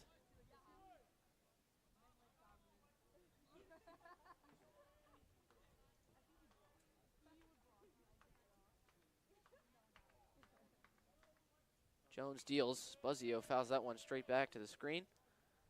And we'll do it again. Buzzio up at the plate. Tyler Gordon on deck. And Dylan Baker in the hole. So that one is dealt just a bit low.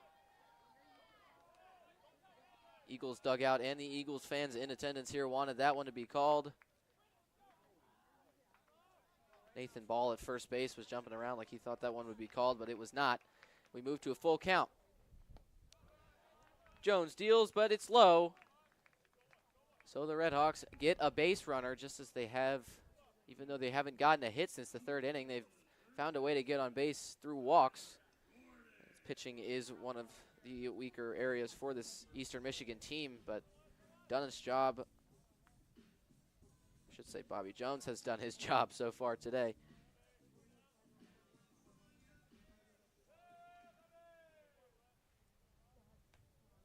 Tyler Gordon now steps in 0 for 2 on the day. Grounds that one to Jones at second base. Double play ball is in play, but it will not work as Gordon beats out the throw. He runs down to first. So Buzzio is out at second, but still a man on for the RedHawks with 2 outs here in the bottom of the 6th inning. As the lineup turns over for Dylan Baker, 0 for 2 on the day.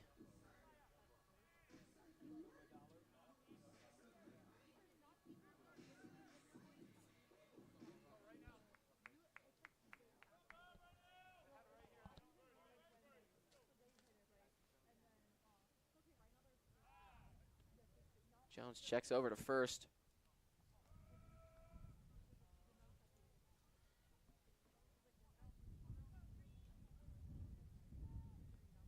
Gordon 4 for 5 on stolen bases this year.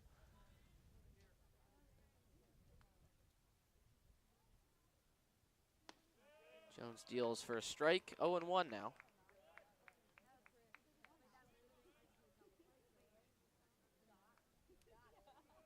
Gordon over at first, not leaning one way or the other. Signaling if he'll go or if he won't. He's taking a nice lead off first and waiting to see what happens. And he goes. Throw down. But he's in there safe as the ball gets away just slightly. Nonetheless, a stolen base for Gordon and now a runner in scoring position for Dylan Baker. Gordon now 5 for 6. In stolen bases on the year. He adds to his lead, second on the team in stolen bases, only behind Zach McDonald, who is double him in completed stolen bases with 12. So that one's fouled away.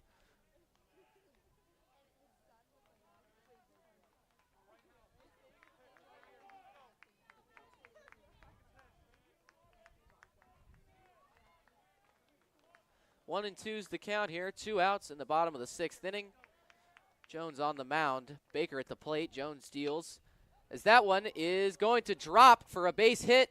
Gordon rounds third. He slides into home. And that'll be another run for the RedHawks. Still down 1, but nonetheless the first hit for the RedHawks in 3 innings. And that brings in a run from second base. Fantastic little base hit there to cut the Eastern Michigan lead to 1. A necessary, not just a good piece of hitting there, but a necessary piece of hitting there for these RedHawks batters that needed to see something land in the outfield grass. Now it's Zach McDonald. 0 for 1 on the day. 2 walks though. So been able to get on base every time, almost every time he's been up. And McDonald has plenty of power, so if Jones leaves one hanging, there's certainly a chance that he could drive one out. quick check over to first after the pitch. Baker gets over back in time. His count moves to 2-0 on McDonald.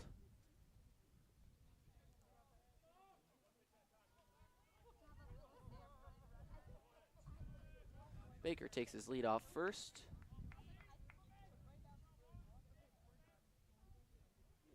And Jones deals. As McDonald gets just a piece of that. But the catcher Johnson is able to corral it. Count moves to 2-1.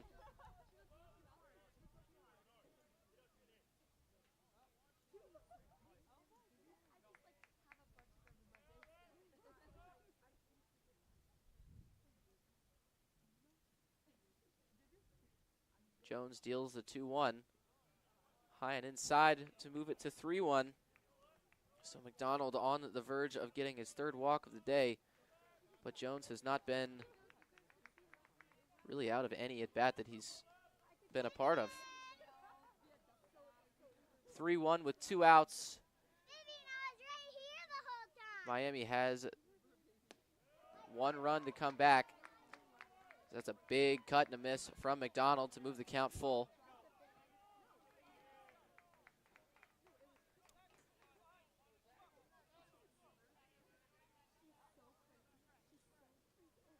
(3-2), 2 outs. Baker at first. McDonald at the plate. Jones throwing. That one is low, and McDonald works his third walk of the day and puts Baker into scoring position, giving Ty Batisic, the next hitter up for the RedHawks, a chance to tie this game.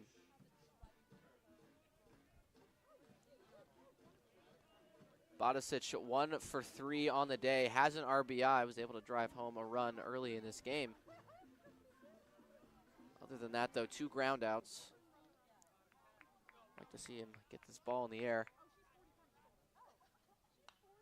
As he fouls that high and out of the ballpark.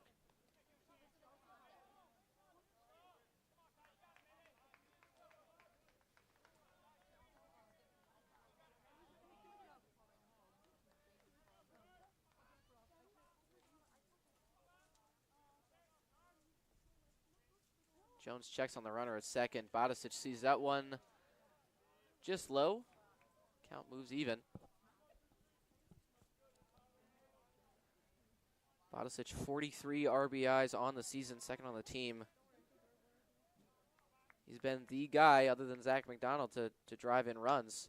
As he shoots that one out to left field, that'll get down into the wall and over the wall for a ground rule double. So this game is tied, but a really unfortunate bounce when you think about it, because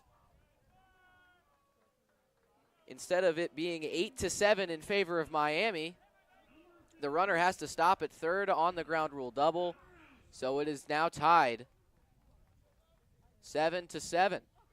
So a good piece of hitting there by Batisic. Good drive to the opposite field.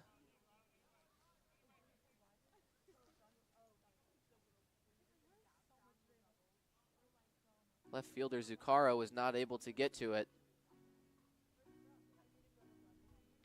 But there are 2 runners in scoring position as there's a meeting on the mound for Bobby Jones, whose line has significantly changed here in this bottom of the 6th inning. Now looks like 3 hits, 2 earned runs, 2 walks, and 2 strikeouts.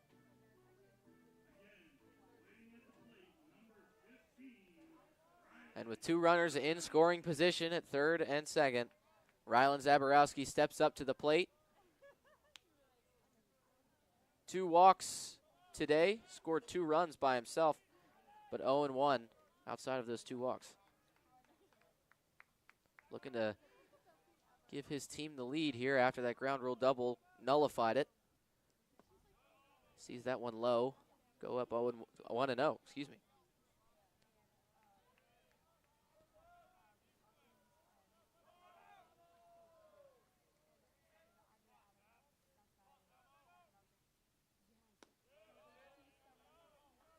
Jones deals outside 2-0 now on Zaborowski. The base is open at first. Evan Applewick, who is 0 for 3 on the day, is on deck. Zaborowski takes a swing and a miss at that one. 2-1 now.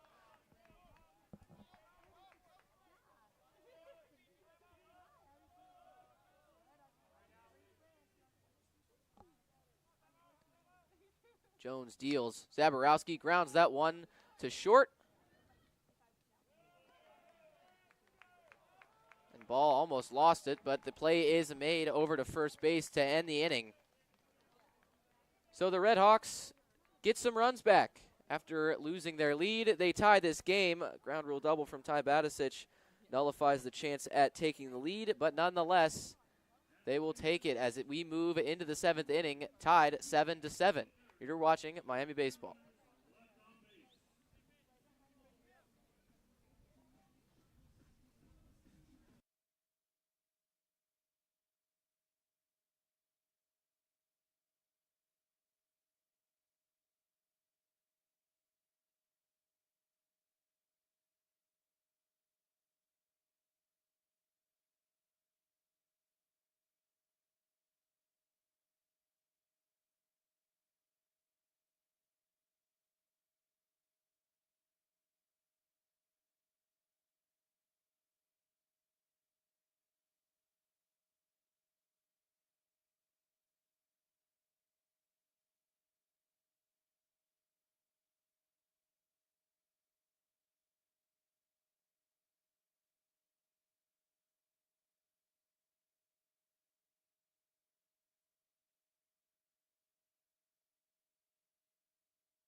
Back in Oxford for an entertaining game. As we move into the top of the 7th inning, we are tied 7-7. My name's Jeff Middleton. Glad to be with you here on Friday. It's Friday afternoon. I guess now moved into Friday evening. Luke Ross still on the mound for the RedHawks. That one is grounded up the first base line by Gianno Zuccaro for his first hit of the day. He's going for 3. As that one went all the way into the corner. And the right fielder, Ryan Novak, had a little bit of trouble with it. And very quickly, these Eagles have the chance to take the lead with a runner on third. Zuccaro entered that at bat 0 for 3 on the day, saw a good first pitch, and just sent it down the line. Applewick was not able to snag it with his glove.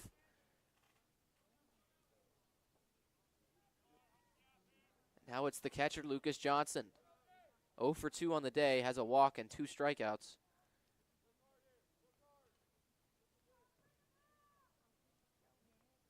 That was the Eagles' 10th hit of the game.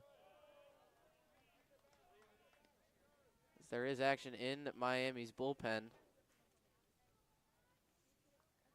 It is Connor Preisel, the lefty, up.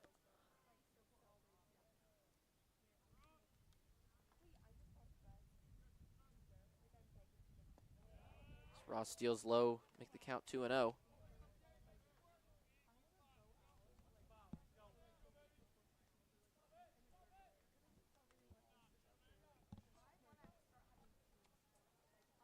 Ross has given up 3 hits since coming in relief, 3 earned runs, 1 walk, and has 2 strikeouts. Those 2 strikeouts came immediately after coming in relief.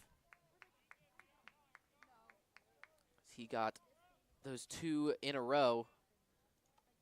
Has not gotten anything since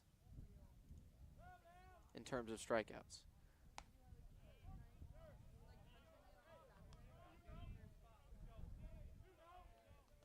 Lucas Galdoni, the starter for today, threw 72 pitches over 4 1/3, allowed 4 earned runs, 7 hits, walked only 1, struck out 6.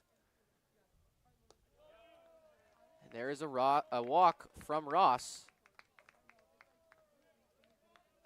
So now there are runners at the corners for Nathan Ball, who hit the first home run of the day for the Eagles. He's 3 for 3 on the day. 2 RBIs coming on that 4-bagger. ball. The big lefty hitter will step in, but not before David Novak can go meet with his pitcher, see how they're going to attack this.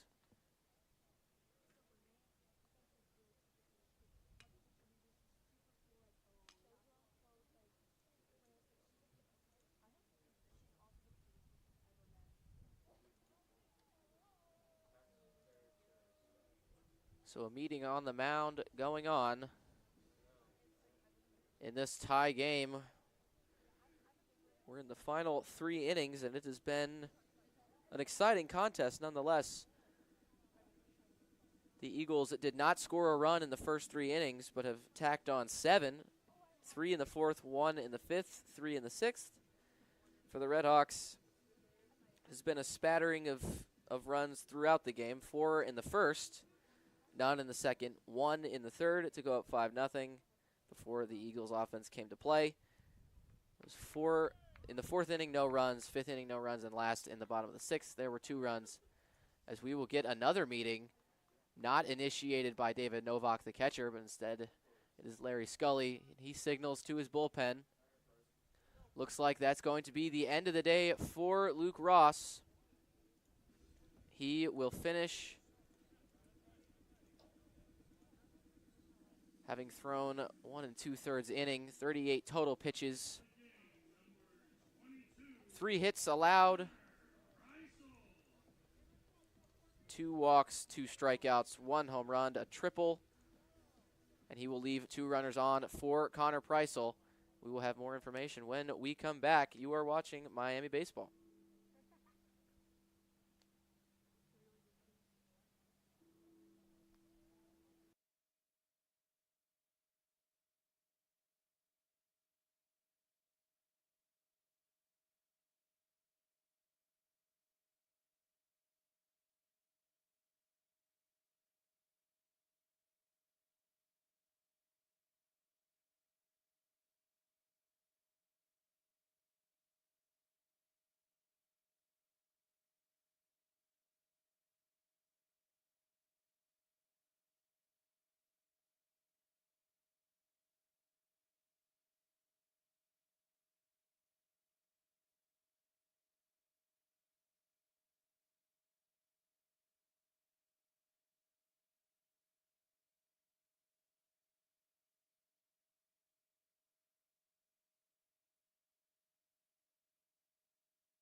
Connor Preisel now on the mound for the RedHawks, the fiery left-hander from Sagamore Hills, Ohio. He's a sophomore, standing at 6'2", weighing 225 pounds. Last time out was against Xavier, where he pitched 1 2/3 innings, allowed 2 hits, no runs, no walks, and did not strike out a batter. On the season, sits with an 11.09 ERA, 2.25 WHIP, a record of 0-2. Appeared in 15 total games and thrown 18 2/3 innings.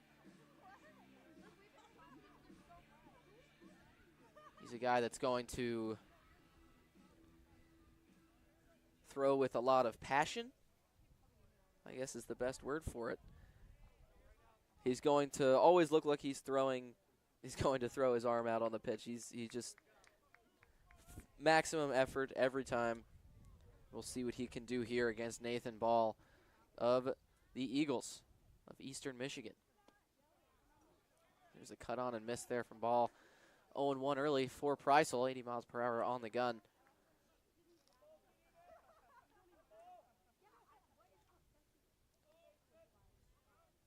Again, runners on first and third.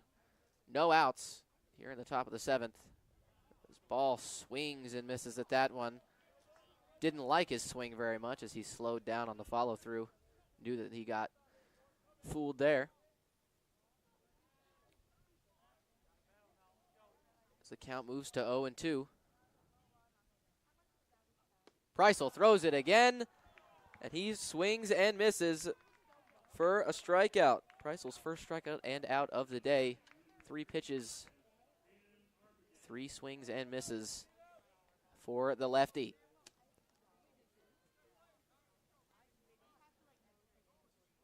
Now it's Hayden Arbogast, the most recent home run hitter. Hit an absolute no-doubter over the left field wall. Did a little twirl of his bat and began his run around the bases. Rylan Zaborowski out in left field did not even move.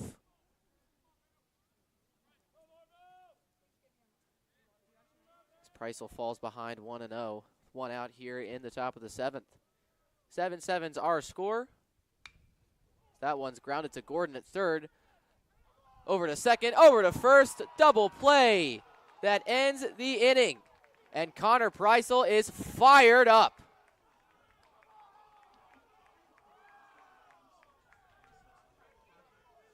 He prevents the run from scoring, inducing the ground into a double play. And he runs off the mound screaming at his teammates. As we move into the 7th inning stretch in Oxford. Glad to have you with us here in this exciting game. This game is tied 7-7. You're listening to Miami Baseball.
After inducing a double play, Connor Preissel walks off the mound as red as a tomato, screaming at his teammates, "Let's go, let's go." As we move into the bottom of the 7th inning, tied still 7-7. Bobby Jones still on the mound for the Eagles as Evan Applewick steps up to the plate, 0 for 3 on the day. We have an exciting ball game for you here, folks. This has been a great one as Applewick grounds that one through the gap. Miller unable to dive and grab it over at third base. And the RedHawks start the bottom of the 7th with a base hit.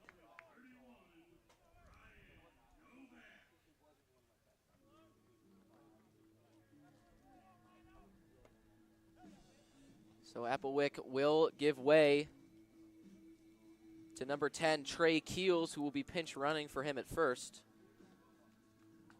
As Ryan Novak steps in to the batter's box, he is 1 for 3 on the day with 2 RBIs and a strikeout.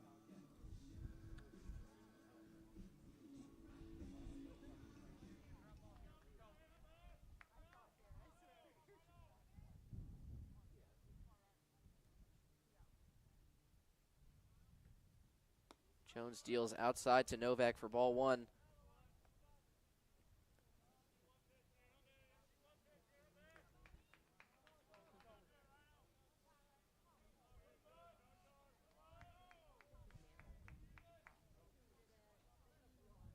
So as we talked about a little bit earlier, as Jones checks over at Keels on first. Jones's stat line has changed over the course of the last inning even. He'd only had given up 1 hit for multiple innings when he came in relief for Liam Baker, but now the RedHawks have done some damage.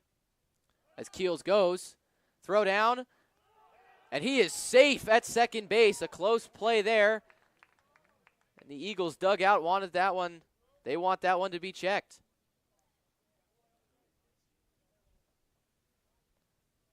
So Keels took off from first base. A close play at second, admittedly. But we will see what the result is as the umpires go to the video review system here in Oxford. Second time that they've used that today. Not for a stolen base was the first time, but nonetheless, they still had to use it. Keels is 2 for 4 so far this year in stolen base attempts. If he does get this one, he will move to 3 for 5. Again, quick math.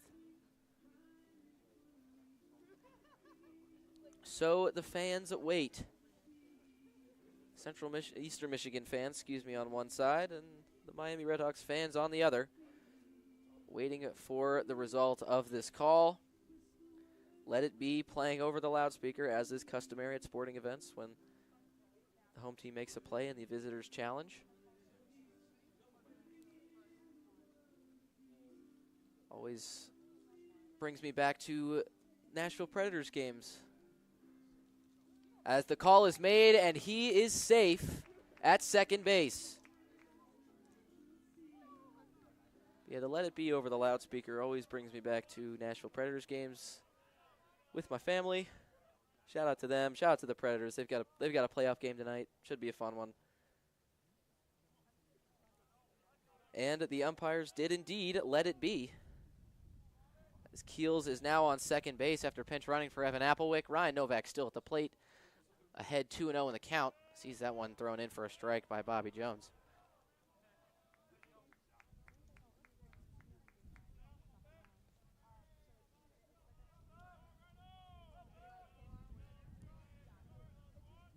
Jones staring back at Keels as he bounces to and from second base.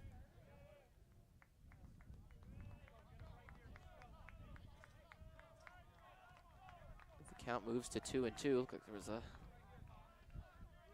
little bit of a mistake on the Jumbotron, but nonetheless. Count is even, 2-2. Novak turned for a bunt, but ended up pulling back and was called for a strike anyway. As Jones deals the 2-2. Novak shoots that one the opposite way, but it is foul over the clubhouse.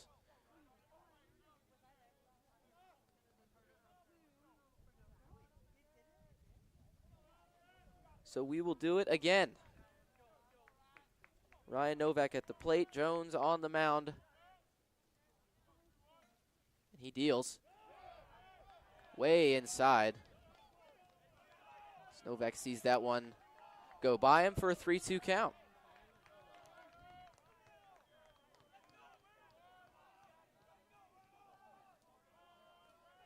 So full count, bottom of the seventh, runner on second. Jones deals. And Novak sees a ball, and he will take first base, as there are now 2 runners on for David Novak.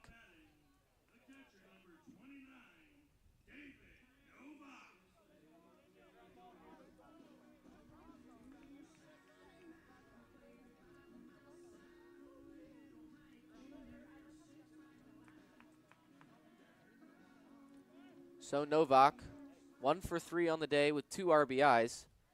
Had that shot down the first baseline early in this game. As he turns to bunt, but he's hit by the pitch. And that will load the bases for number 9, the second baseman, Blake Buzzio. With no outs in the inning, most importantly.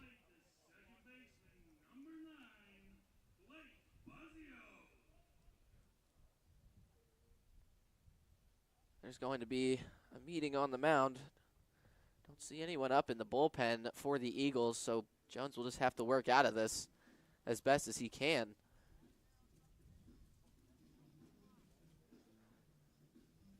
But with no outs in the inning, this is a big opportunity for these RedHawks to take the lead, a lead that without the baseball bouncing over the left field wall on Ty Badisic's ground rule double, they would have had.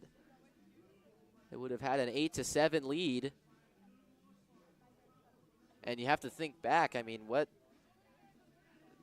of course, this would be a huge situation regardless, but if Connor Preisel does not get the double play ball, the RedHawks would not have the chance to make their lead a lead as much as they do have the chance to do it now. nonetheless, a big opportunity for Blake Buzzio.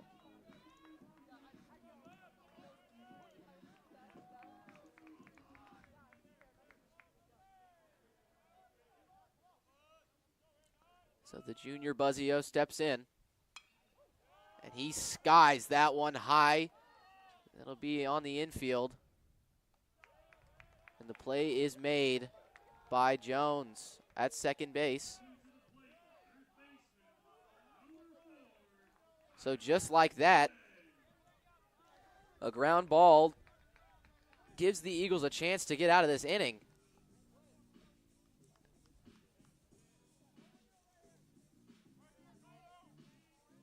Tyler Gordon now, the third baseman for today, who's 0 for 3, steps in to the left-handed batter's box. Jones deals the first pitch way inside. Almost clipped Gordon, but did not. But puts him ahead in the count 1-0.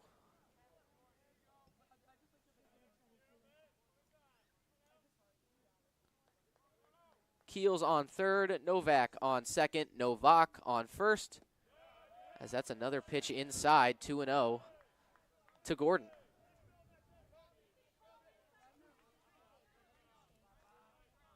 Jones sitting in the mid-70s in terms of pitch count right now. That one's dealt for a strike at 86 on the gun.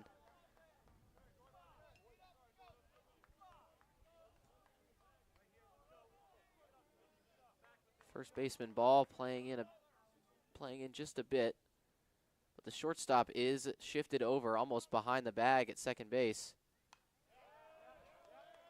Gordon fouls that one back, and count moves 2-2. There is certainly a large gap between the third baseman and the shortstop. So if Gordon can ground one the opposite way, gives them a chance. But nonetheless, here's the 2-2. It gets over the head of the second baseman, and that'll score a run. Trey Keels comes in from third. Tyler Gordon gets a bloop single into shallow right field and an RBI to give the RedHawks an 8-7 lead. The runners have moved station to station. Bases are still loaded for the leadoff hitter, Dylan Baker.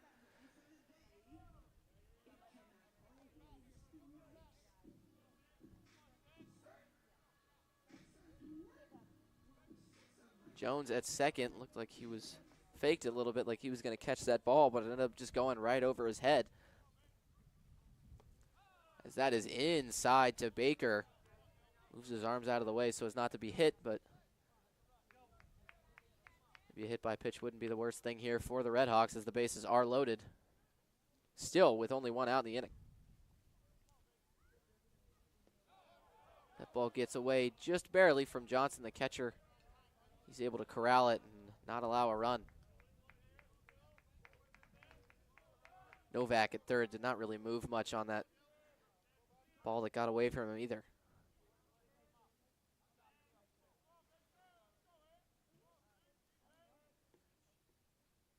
Jones deals high and inside again to Baker, who takes the third ball of the at-bat, and it's 3-0. And there is nowhere to put him.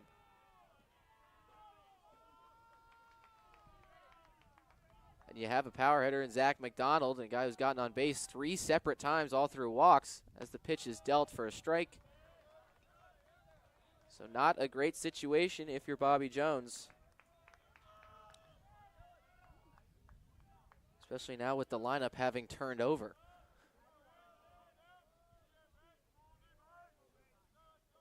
Jones deals the 3-1. That's outside, and that'll walk in a run.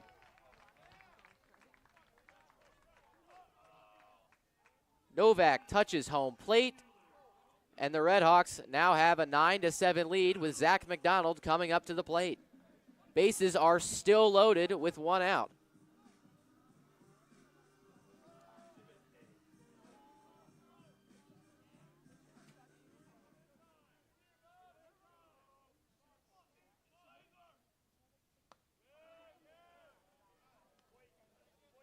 McDonald sees that one worked inside for ball one. The Eastern Michigan dugout is not having it with home plate umpire Timothy Catton. Not a fan of his strike zone so far today and currently in this inning. Jones deals that one right down the middle for the first strike of the at-bat. McDonald once again 3 walks on the day.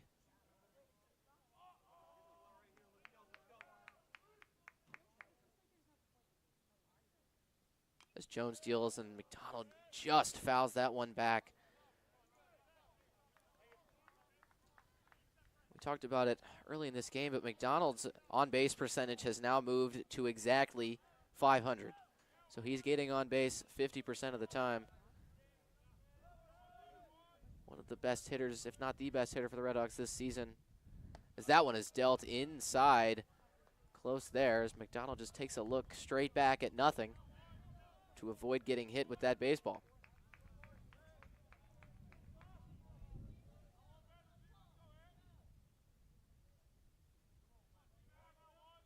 Wind is not blowing anymore. 2-2 here. That one's inside. Like it almost clipped McDonald, but again, we move into a full count with 1 out. Jones is walking a fine line here with these Redhawks hitters.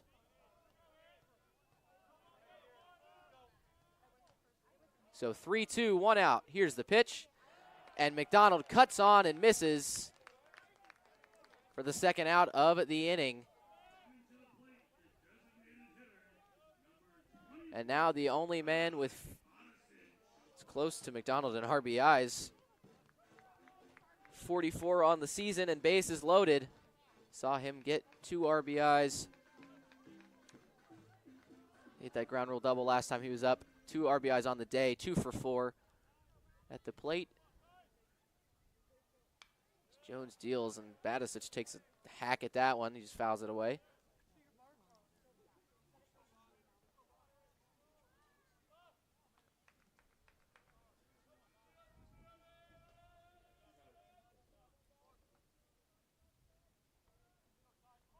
Jones deals the 0-1. That one's in for a strike. Quickly 0-2. If you're Bobby Jones, I mean, you have to consider you've limited as much damage as you possibly could have had, other than a bloop single out to right field. That 1 run is, with the bases loaded at the very least, is about the best you can do. He deals the 0-2 pitch here to Badicic, and that's inside and low. So again, Johnson corralling that ball. A couple of pitches like that this inning. End up bouncing into him. It requires an extra effort from the man behind the dish as Jones deals. Badicic skies that one into foul territory. And it goes deep into the Miami bullpen. So no luck for the Eagles fielders trying to get a hunt on that ball.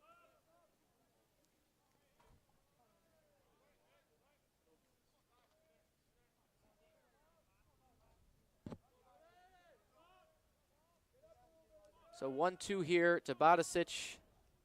Jones deals, and Badicic swings and misses to end the threat. So Jones works into and out of trouble. The Redhawks take the lead at 9-7 in the bottom of the 7th inning. And Connor Preisel works back on to the mound for the Redhawks coming into the top of the 8th. You are listening to Miami Baseball.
with Trey Keels coming in to pinch run for Evan Applewick at first base. We have a couple of defensive changes for you here in Oxford. Jeff Middleton here, glad to be with you on this Friday evening, 5:31 local time. Miami RedHawks up 9-7. The defensive changes, pretty simple. Rylan Zaborowski moves to first base, covering for Evan Applewick, who is pinch run for, and Trey Keels fills in for Zaborowski in left.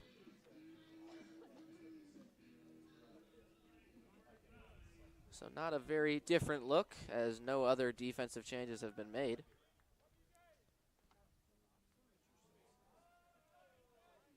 And it's Drew Jones stepping into the batter's box for the Eagles. Connor Preisel still on the mound.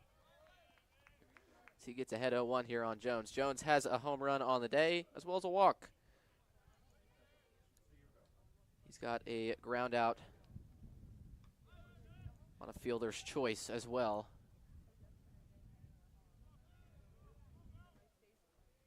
Preisel deals the 0-1. That one's grounded down the third base line, but foul. Almost hit his third base coach. Had to jump out of the way a little bit. But nonetheless, no harm, no foul. Although it was a foul. Good little pun there, I guess.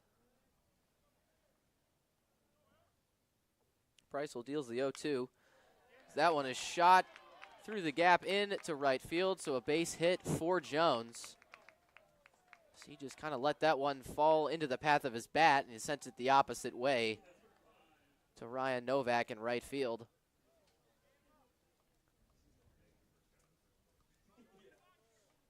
So a man on, first man that Preisel faced this inning, top of the 8th here in Oxford.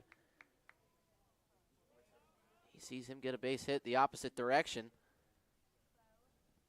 Now the tying run is up at the plate. Preisel deals that one in for a ball. Looked relatively close, but Timothy Catton, the home plate umpire, did not think it fell into the strike zone. Preisel quickly deals that one inside and evens the count at 1-1. Again, Preisel, a guy that you can tell he's trying when he's on the mound. He throws with maximum effort. Again, another just lunging attempt from an Eagles hitter against Preisel. This is Glenn Miller up at the plate, the third baseman, but again, just kind of laid his bat out over the plate and sent it the opposite direction. It was foul, but nonetheless, same kind of swing we saw Drew Jones get with the base hit. Preisel deals the 1-2. It's high and away to even the count at 2-2.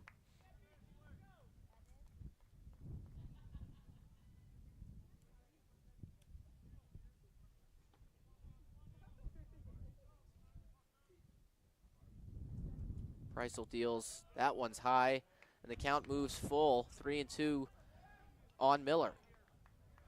Miller 1 for 2 on the day, including a strikeout.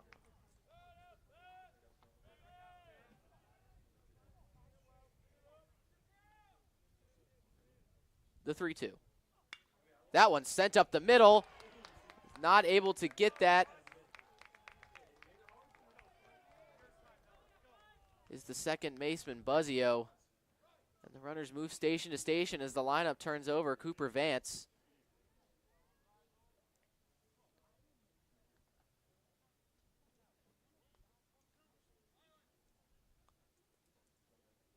Vance had the triple in his last AB.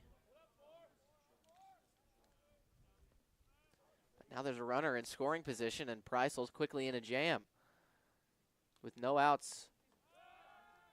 He checks on the runner at second.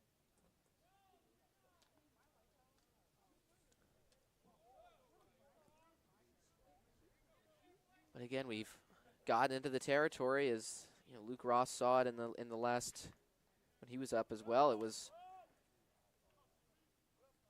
worked yourself into a jam, and now as the bunt is laid down, Zaborowski is just going to tag the runner. Vance tried to run away from Zaborowski, but he was unable to do so. the big man block the first baseman line. But the runners advance, doing the job. So a sacrifice bunt laid down. The runners are now, the tying run is now at second base for Blake McKie, the right fielder.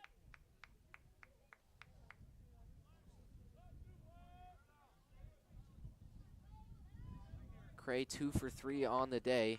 Has 1 RBI and a strikeout.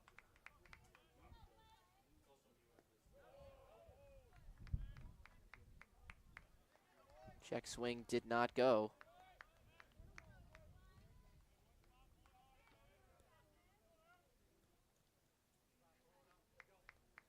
So Preisel with 1 out to work with. He's down 1-0 on McKie with 2 runners on scoring position. Did not get a bite there. There are 2 pitchers up in the Miami bullpen.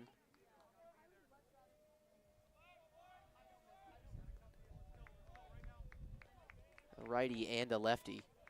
As Preisel now down 2-0 on McKie. Now it's 3-0. He does have a place to put him, but bases loaded with 1 out is not, once again, not a favorable situation for the man on the mound and the RedHawks, who are only up 2. 9-7 is our score. Wind has started blowing again. Preisel deals in for a strike. 3-1 is the count. So trying to work his way back incrementally.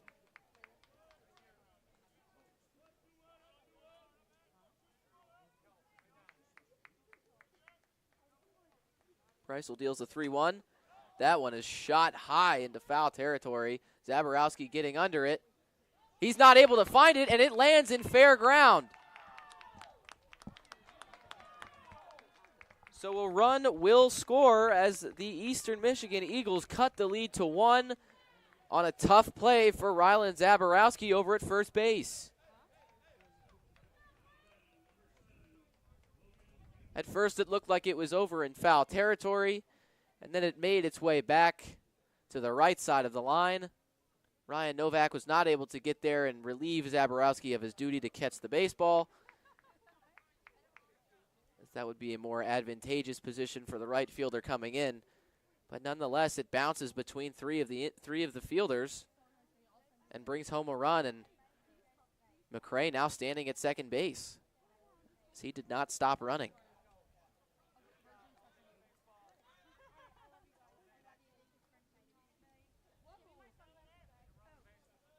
So after a meeting with his third base coach, Logan Hugo steps into the box against Preisel, and Preisel, if he had gotten that second out, it might be a little bit more favorable position, but now it's not. 1 out, now only a 1-run lead with 2 men on. Tying run is now 90 feet away.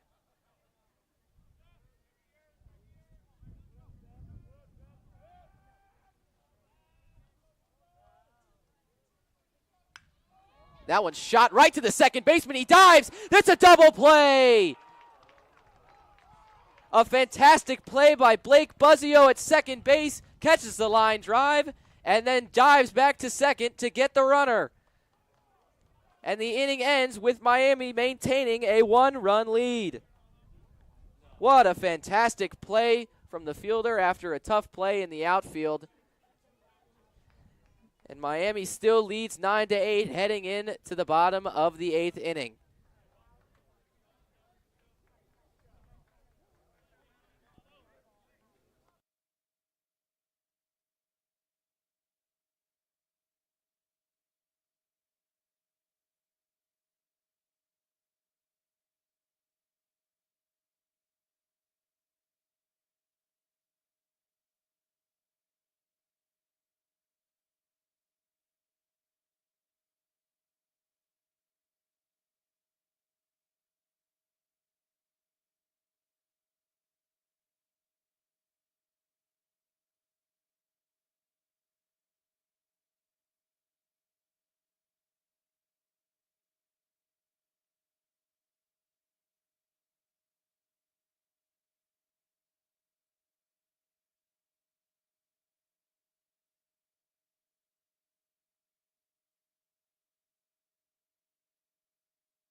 And we are back in Oxford, Ohio. Jeff Middleton with you. Glad you could join us for this, what has turned into a fantastic game, both defensively and offensively. Score is 9-8 in favor of the RedHawks, who are now coming up to bat. But what a play to end the top of the 8th inning by Blake Buzzio. A line drive hit 112 miles per hour right at him. He makes the catch and then dives to second base to get the runner out for the double play and end the threat for Connor Preisel. After a play that messed up Rylan Zaborowski over at first base, a tough ball to try and catch, as he had to go back on it. Rylan Zaborowski now at the plate. But Blake Buzzio made up for his teammate's mistake. Zaborowski lines that one right to Miller at third for the first out of the bottom of the 8th.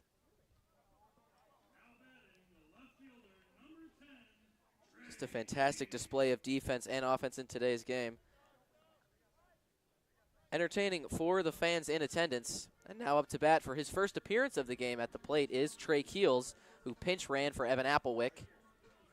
And now moved into left field as Zaborowski moved over to first base. Bobby Jones still on the mound for the Eagles, sitting at 94 pitches right now. Allowed 5 hits, 4 earned runs, 4 walks allowed, and 4 strikeouts.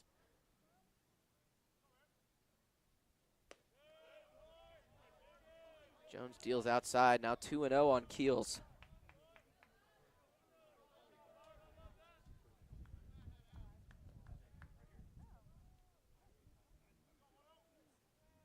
The 2-0. Keels chops that one to Miller at third. Miller throws high, and he's safe at first base. A high throw across the diamond from Miller. Gets ball to jump, and Keels, the speedy runner that he is, makes it to first base safely. Fantastic hustle down the first base line. And now Ryan Novak steps up to the plate. The speedy runner on first. Keels had stolen base when he came in and pinch ran for Evan Applewick. See what he does over there.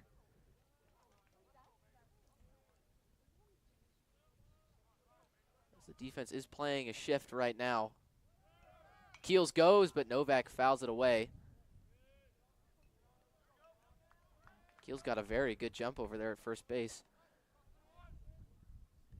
Once again, the defense is playing in a shift right now. Pretty normal positioning for the second baseman Jones and the first baseman Ball. The shortstop Vance is on the second base side just slightly. A little bit behind, but he's behind the bag, close to the outfield grass. So there is a giant hole on the left side of the infield.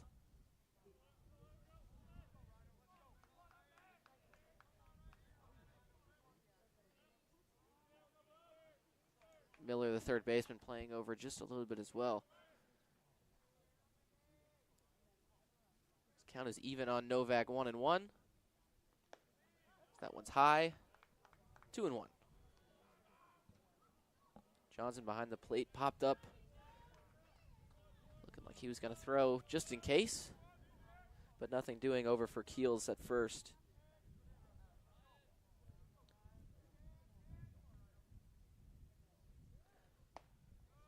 Swing and a miss there by Novak to even the count at 2-2.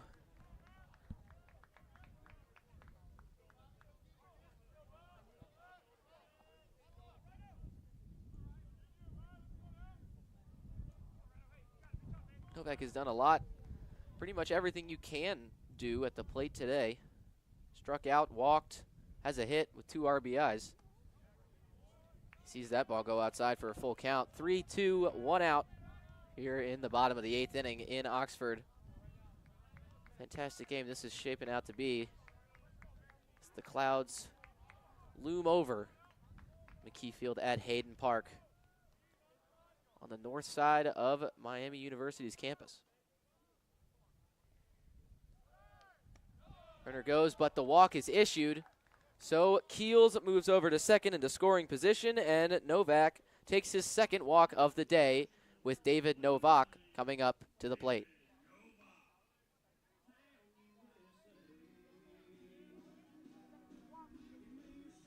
There will be a meeting on the mound with Jones.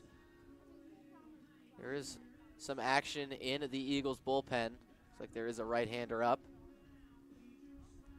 Jones sitting at 97 pitches right now. After coming in relief for Liam Baker. Baker pitched just 2 1/3 innings, allowed 5 total runs, but only 2 of them were earned. Jones in relief has pitched 5 full innings, 4 runs, all of them earned. Both pitchers had 4 walks, and Jones had 4 strikeouts to Baker's 0.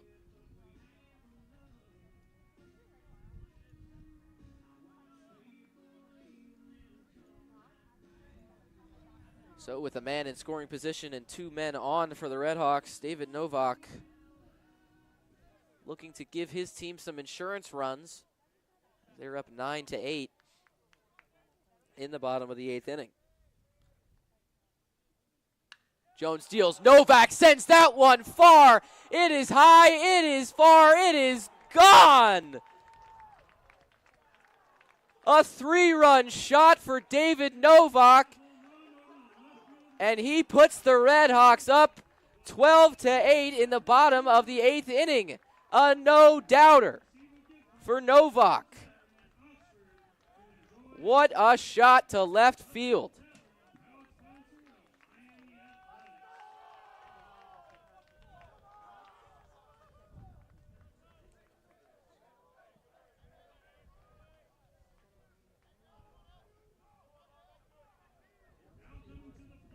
An absolute bomb for David Novak to put the RedHawks into double-digit runs. It is now 12-8. Blake Buzzio sends that one high into right field. And that is caught there by McKie for the second out of the inning. But what a shot for Novak. It is his fourth home run of the year. And it could not have come at a better time. He was looking to add some insurance runs, and he absolutely did. The RedHawks, after not having a hit, as a bunt is laid down by Gordon, he sprints down the first baseline. He is out there, the third and final out of the inning, but not before David Novak absolutely smokes one over the left field wall to put the RedHawks up 12-8. You're listening to Miami Baseball.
Back in Oxford after David Novak put the RedHawks up 12-8 with a 3-run no-doubt bomb over the left field wall. We have a new pitcher on the mound for the RedHawks. Taking over for Connor Preisel is number 33, Peyton Olenek, the 6'11 righty from Cedar Lake, Indiana. He's a junior, pitched at Hanover Central High School. Last time out was against Toledo, where he pitched 6 full innings. Only allowed 3 hits and 1 earned run, striking out 6 as well. He's had 2 games in a row where he struck out 6 batters. He's been one of the best pitchers, if not the best pitcher on this Miami staff since transferring from Oklahoma.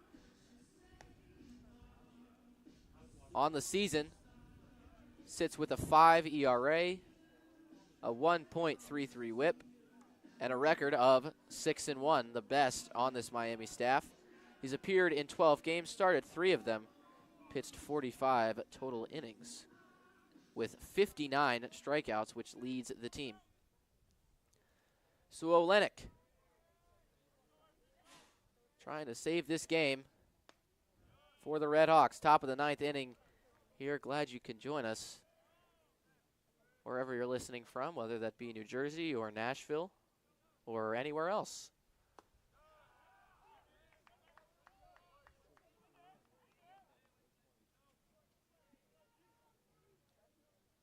Even count here, 1-1. That one sent low at 95. Olenek had the chance to talk to him yesterday, and pitching coach Larry Scully about his fastball and some of his other pitches as well. Talked about his fastball, has a bunch of ride on it. He's throwing it much harder now at 95 consistently. So that one is sent to Buzzio. Buzzio dives, stops the ball, makes it, but Zyborowski's not able to grab it at first. A fantastic diving effort from Blake Buzzio at second base in the shallow outfield grass. He makes the play, blocks the ball from going out, but Zyborowski's not able to corral it on the stretch at first base, and now there's a runner on for the leadoff. Excuse me, not the leadoff hitter, the 5th hitter. That was Gianna Zuccaro, the cleanup hitter that just got on first base. Now it's the 5-hole hitter, Lucas Johnson, the catcher, who was walked twice and struck out twice today at the plate.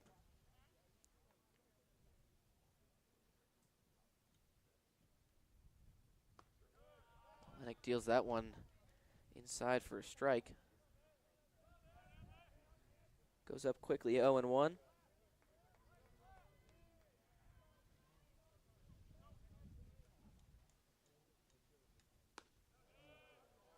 Same pitch dealt a little bit outside to even the count, 1-1. Olenek, a 3-pitch pitcher, fastball, slider, and has added the changeup this year since transferring from Oklahoma, as he deals now. Swing and a miss. On a changeup high in the zone, is now 1-2. Olenek not afraid to go with the changeup, even though it is technically his 3rd pitch.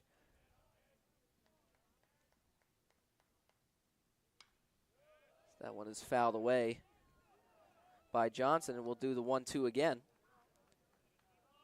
So a runner on first base. No outs here in the top of the 9th. Olenek looking to close this out for the RedHawks.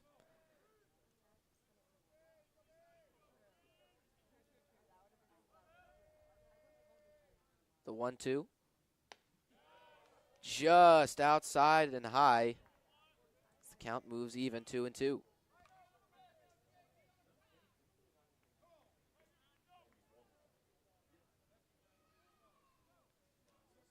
the count even, 2-2 here on Johnson.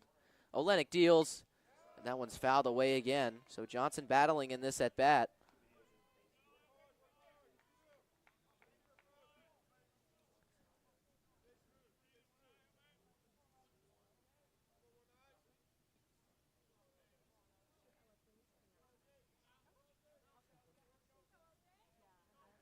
Olenek looks in, doing the 2-2 again.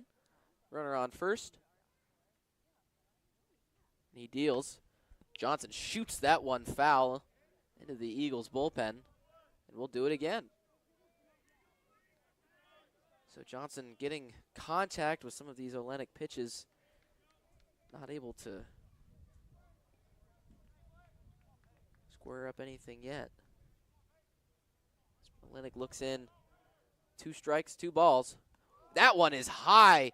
It gets by Novak behind the plate, bounces off the backstop, and the runner moves from first to second.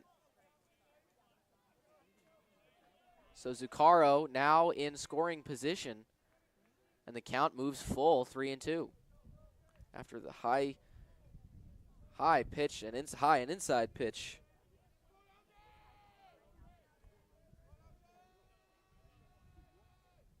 Olenek deals the full count as that one is shot high into shallow center field. McDonald coming on, and he gets under it for the first out of the inning. Runner remains at second base. No chance to move forward. And now it's Nathan Ball, 3 for 4 on the day.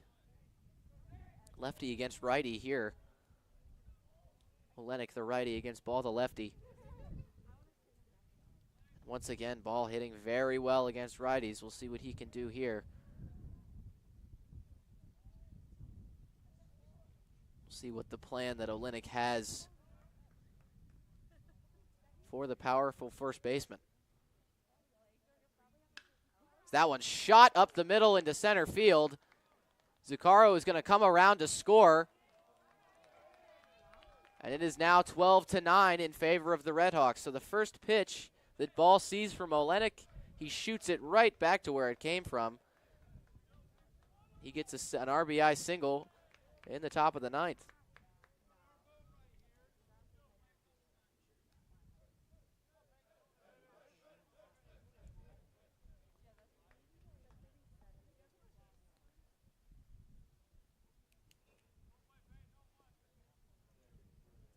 We're going to get a pinch hitter here for these Eagles. Logan Malini takes the spot of Hayden Arbogast.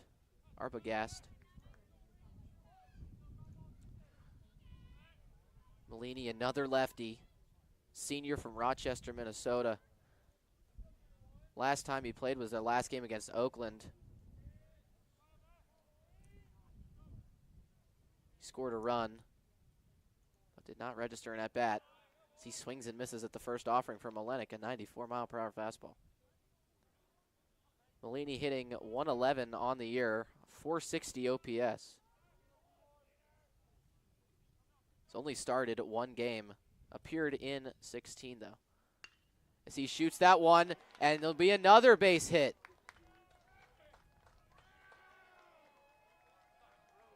So the Eastern Michigan Eagles are not going quietly here in the top of the ninth inning, as that's another base hit off of Olenek, and a runner, Nathan Ball, moves into scoring position.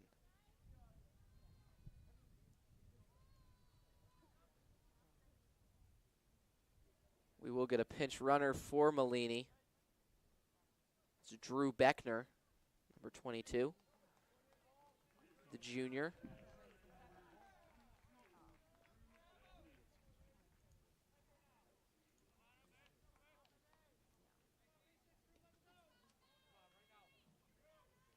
Beckner has no stolen base attempts on the year. He cannot steal, but worth a mention.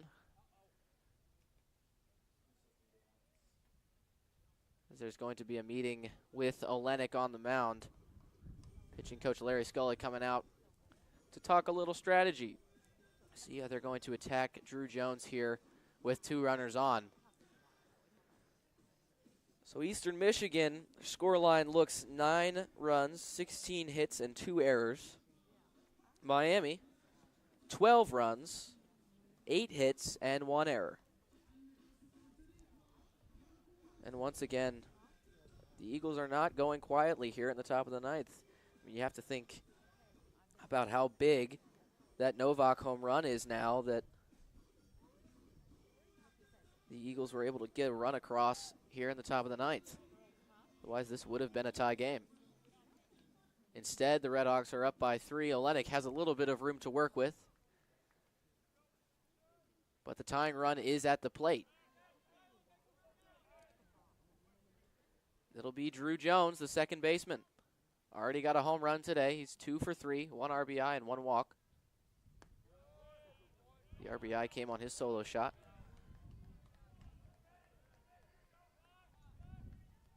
Jones and Miller, the 8 and 9 hitters, are both 2 for 3 today.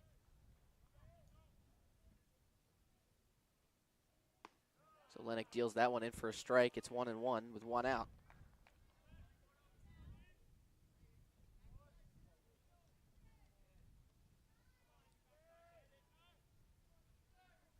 Olenek looks in, looks back at second, then deals. Generates a swing. Home plate umpire Timothy Catton says that Jones went around, and that'll be a strike to put Olenek ahead 1-2.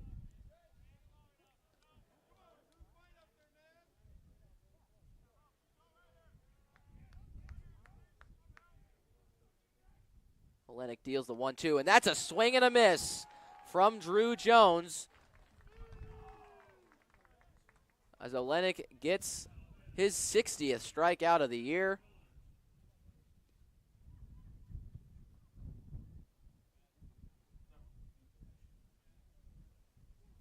And there will be, it appears, another pinch hitter for Glenn Miller, the number 9 hitter. It'll be at number 46, or 16, Jad Ostreek.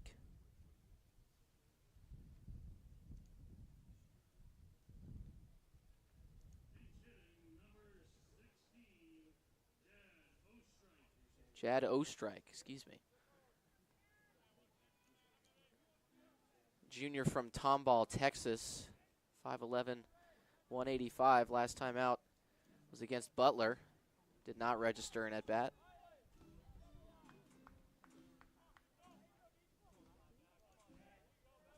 Has only appeared in 9 games so far, started one of them, hitting 143 with a 476 OPS. And Olenek looking to end this game. But it hits him. Olenek on the first pitch hits Ostreich, and the lineup turns over for Cooper Vance.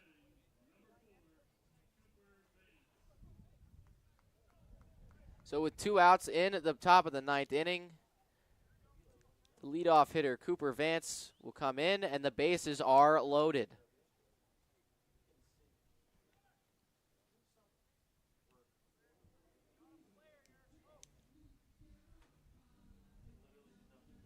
Looks like there's going to be a meeting with Ostreich over at first base. Wondering if he was hurt after that hit by pitch, but looks like he's going to remain in the game. So runners on every bag and the top of the lineup. Up at the plate, Cooper Vance, the shortstop. 2 outs, Peyton Olenek on the mound. Rain clouds now well over the ballpark here. So Olenek deals the first pitch high and inside. Be 1-0.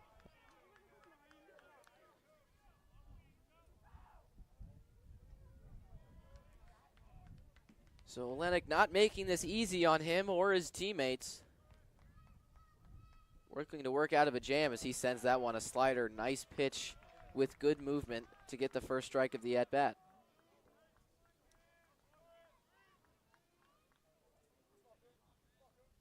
The man in the on-deck circle, Blake McKie, is 3 for 4 on the day. He has been a threat at the plate as Olenek deals. Swing and a miss there from Vance. 1-2 now with 2 outs in the top of the 9th inning. Everybody in the RedHawks dugout up on the wall.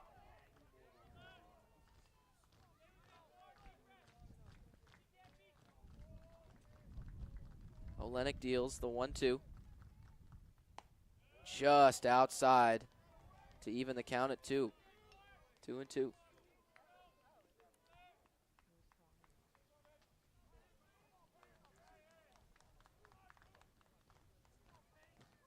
Two balls, 2 strikes, 2 outs, top of the 9th. Peyton Olenek deals to Vance, and that hits him on the helmet. So that will bring in a run. And now it is only 2 runs. 12-10 is our score. And Blake McKie, who is 3 for 4 on the day, is now up.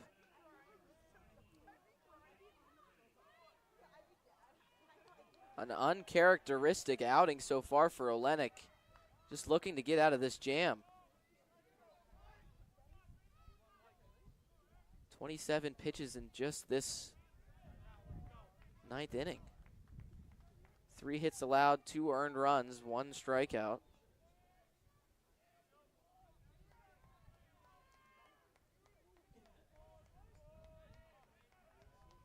Bases loaded, 2 outs here in the top of the 9th. Olenek deals high, 1-0.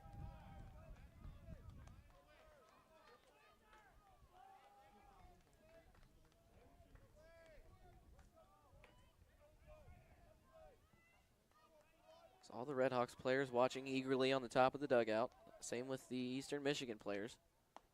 Olenek deals that one for a strike.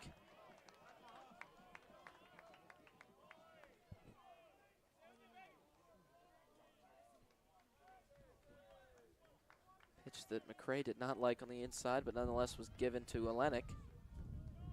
Olenek deals again. That one is grounded to short. Play is made to second, and the RedHawks are going to win. They take the first game of this series against Eastern Michigan, 12-10, off the back of an insurance home run by David Novak in the bottom of the 8th inning. Peyton Olenek works into and out of trouble. And Dylan Baker at shortstop makes the final out of the inning. A fitting way to end a stressful game for both teams for sure. Miami moves above 500 on the season with a record of 20-19, and another big conference win for the RedHawks. So with that being said, thank you for joining us here on Red Hawk Radio, Chatterbox Sports, wherever you might be listening or watching. We appreciate you tuning in to this edition of Miami Baseball. My name's Jeff Middleton. Really appreciate everyone tuning in, and we will see you tomorrow for the second game of this series.